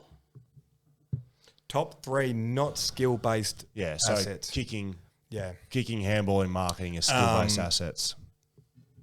Teamwork, ability to work in a team is would have to be number 1. You'd need the ability to be able to work extremely hard in footy, so that's training. So you'd need to know how to push yourself. And I definitely think teamwork, work hard, and you probably help me out with a third here, you reckon? Competitiveness would be my number. That would be my number 1 before anything, to be honest. Yeah. You Like need anyone I know that I've played with is competitive. Yeah. Like they can. That's a good one. You're not like footy. You know, some guys love watching footy. Some guys don't. Some guys do this. But if you get them all together, everyone wants to win. Every single successful elite athlete. If you're competitive, that has the ability to work extremely hard, and you can work in a team environment. Yeah. Probably that? Going well. Competitive? Yep. You like that question? I did. Yeah, good question. Yep. I mean, we've gone through this one. Do you ever get embarrassed when people give you all the credit for winning the grand final, even though we all know the credit should go to Will Schofield for the incredible run down the middle? I can't see in that. the final minutes of the game that set up the win from Cameron Richard. Here, my man. 2 to go, and then you're free to leave. Dom Sheed. Sam Feather. Have you ever caught a legal size abalone? Sam Feather. No, I haven't. No, I haven't. You haven't caught a legal sized one. Do you have a license? I've got an abalone license. You haven't caught a legal sized one. So I've caught a legal size one. Is that have you ever caught Ask an the man illegal size? if he's ever caught a legal size abalone. Yeah. No, I haven't. Sorry. Illegal sized. No, a legal. I thought you said illegal. A legal size. Okay. Yes, I have. Sorry, I'm hearing you wrong. It's been a long podcast. It's so been you long. only catch legal ones, I'm assuming. Yeah. No, well, every single year, I go down to Esperance. I go abalone, sort of diving and such. But I don't dive. I sort of like go around the shallows because down Esperance way it gets a bit hairy for me. But yeah, I put a photo on my Instagram of me having caught the abalone a couple of years ago, and somebody peppered me on it saying they're not legal size, like, you know, and I was like freaking out. I was like, I've measured them, they're legal. They're in Esperance when you go abalone diving and fishing. They're like everywhere. So you don't need to catch illegal size. You don't need to settle for small ones. Yep. They're everywhere. So no, I haven't. And that's my mate who sent that in. Very good. I thought it might have been T_Dizzy, _, I believe. Okay, were you a part of the 250-person Kalgoorlie Powerball that won 63 million? No. Do you know anyone that was? Yeah, I do. I do know a couple. Yep. Yeah. They netted like 200, 250 each, right? They 250 shared in 60 million, so it was 250 grand each. Yeah. Yeah, happy with that. And it's not a syndicate, so the lottery store in Kalgoorlie actually advertises it. So apparently, the bigger the ticket you can buy, the better chance you are of winning it. So any random person in Kalgoorlie could have walked into that lotto store and bought this $100 ticket that they were selling. Amazing. And so they've set it up and it was open to 250 people, this ticket. So first 250 that got in got a ticket. One of them, I think, his last name is Brennan. That won some. Really? And Turner. Really? Mitchell Turner's mum. Really? Yep. Mitch Turner? Yep, you can ask 6PR. him about that. I think that's no secret either. They've been all over the news. I was going to say, we it. can't advertise these. Yeah. No, yeah. I might have to hit old Mitchy Turner by up the a way, little. and that's the second time she's won it. Pardon? She won the first time. She didn't win as much as she did just then, but second What time. would you do if you won? What would you do if you won Lotto, Dan? What would you do? I'm talking $10 million. You win. You'd never see me again. Goodbye. BackChat. See ya. Bye. Just do it externally, mate. It's like last week. You just dial in. Yeah. All right. Yeah. For the I'll fun, give you for the 20 love of minutes. the people. I'll give you 20 minutes. Talking about 20 minutes, you have given us way more than 20 minutes. I'm sorry, but if you had been shit, it is a sign of respect from Dan and I that you're still here. If you had been shit, you would have been out of here in 40 minutes. Oh, there you go. Thank you. Have you enjoyed yourself? I've enjoyed myself. It's been great. So, thanks for having me. Yeah, it's been fun. Yep. BackChat. You can find us on socials. BackChat _ on Twitter, Instagram, Reddit, TikTok. You can send us an email for you send it, we read it. hello@backchatpodcast.com.au. Internet, jump on there. YouTube. You can find us over there. Love the internet. Just search BackChat. I'm sure Dom Sheeds will be right at the top of the list over there. Yeah. Go back and watch some of Dom Sheeds' old media appearances. Good value. BackChatpodcast.com.au is our website. Thank you to our sponsors in Whippersnapper, Cameo. Maybe a few more in the works too, Dan. Yeah. We'll keep that under wraps. Thank you to our patrons. It's been a pleasure. See you next week.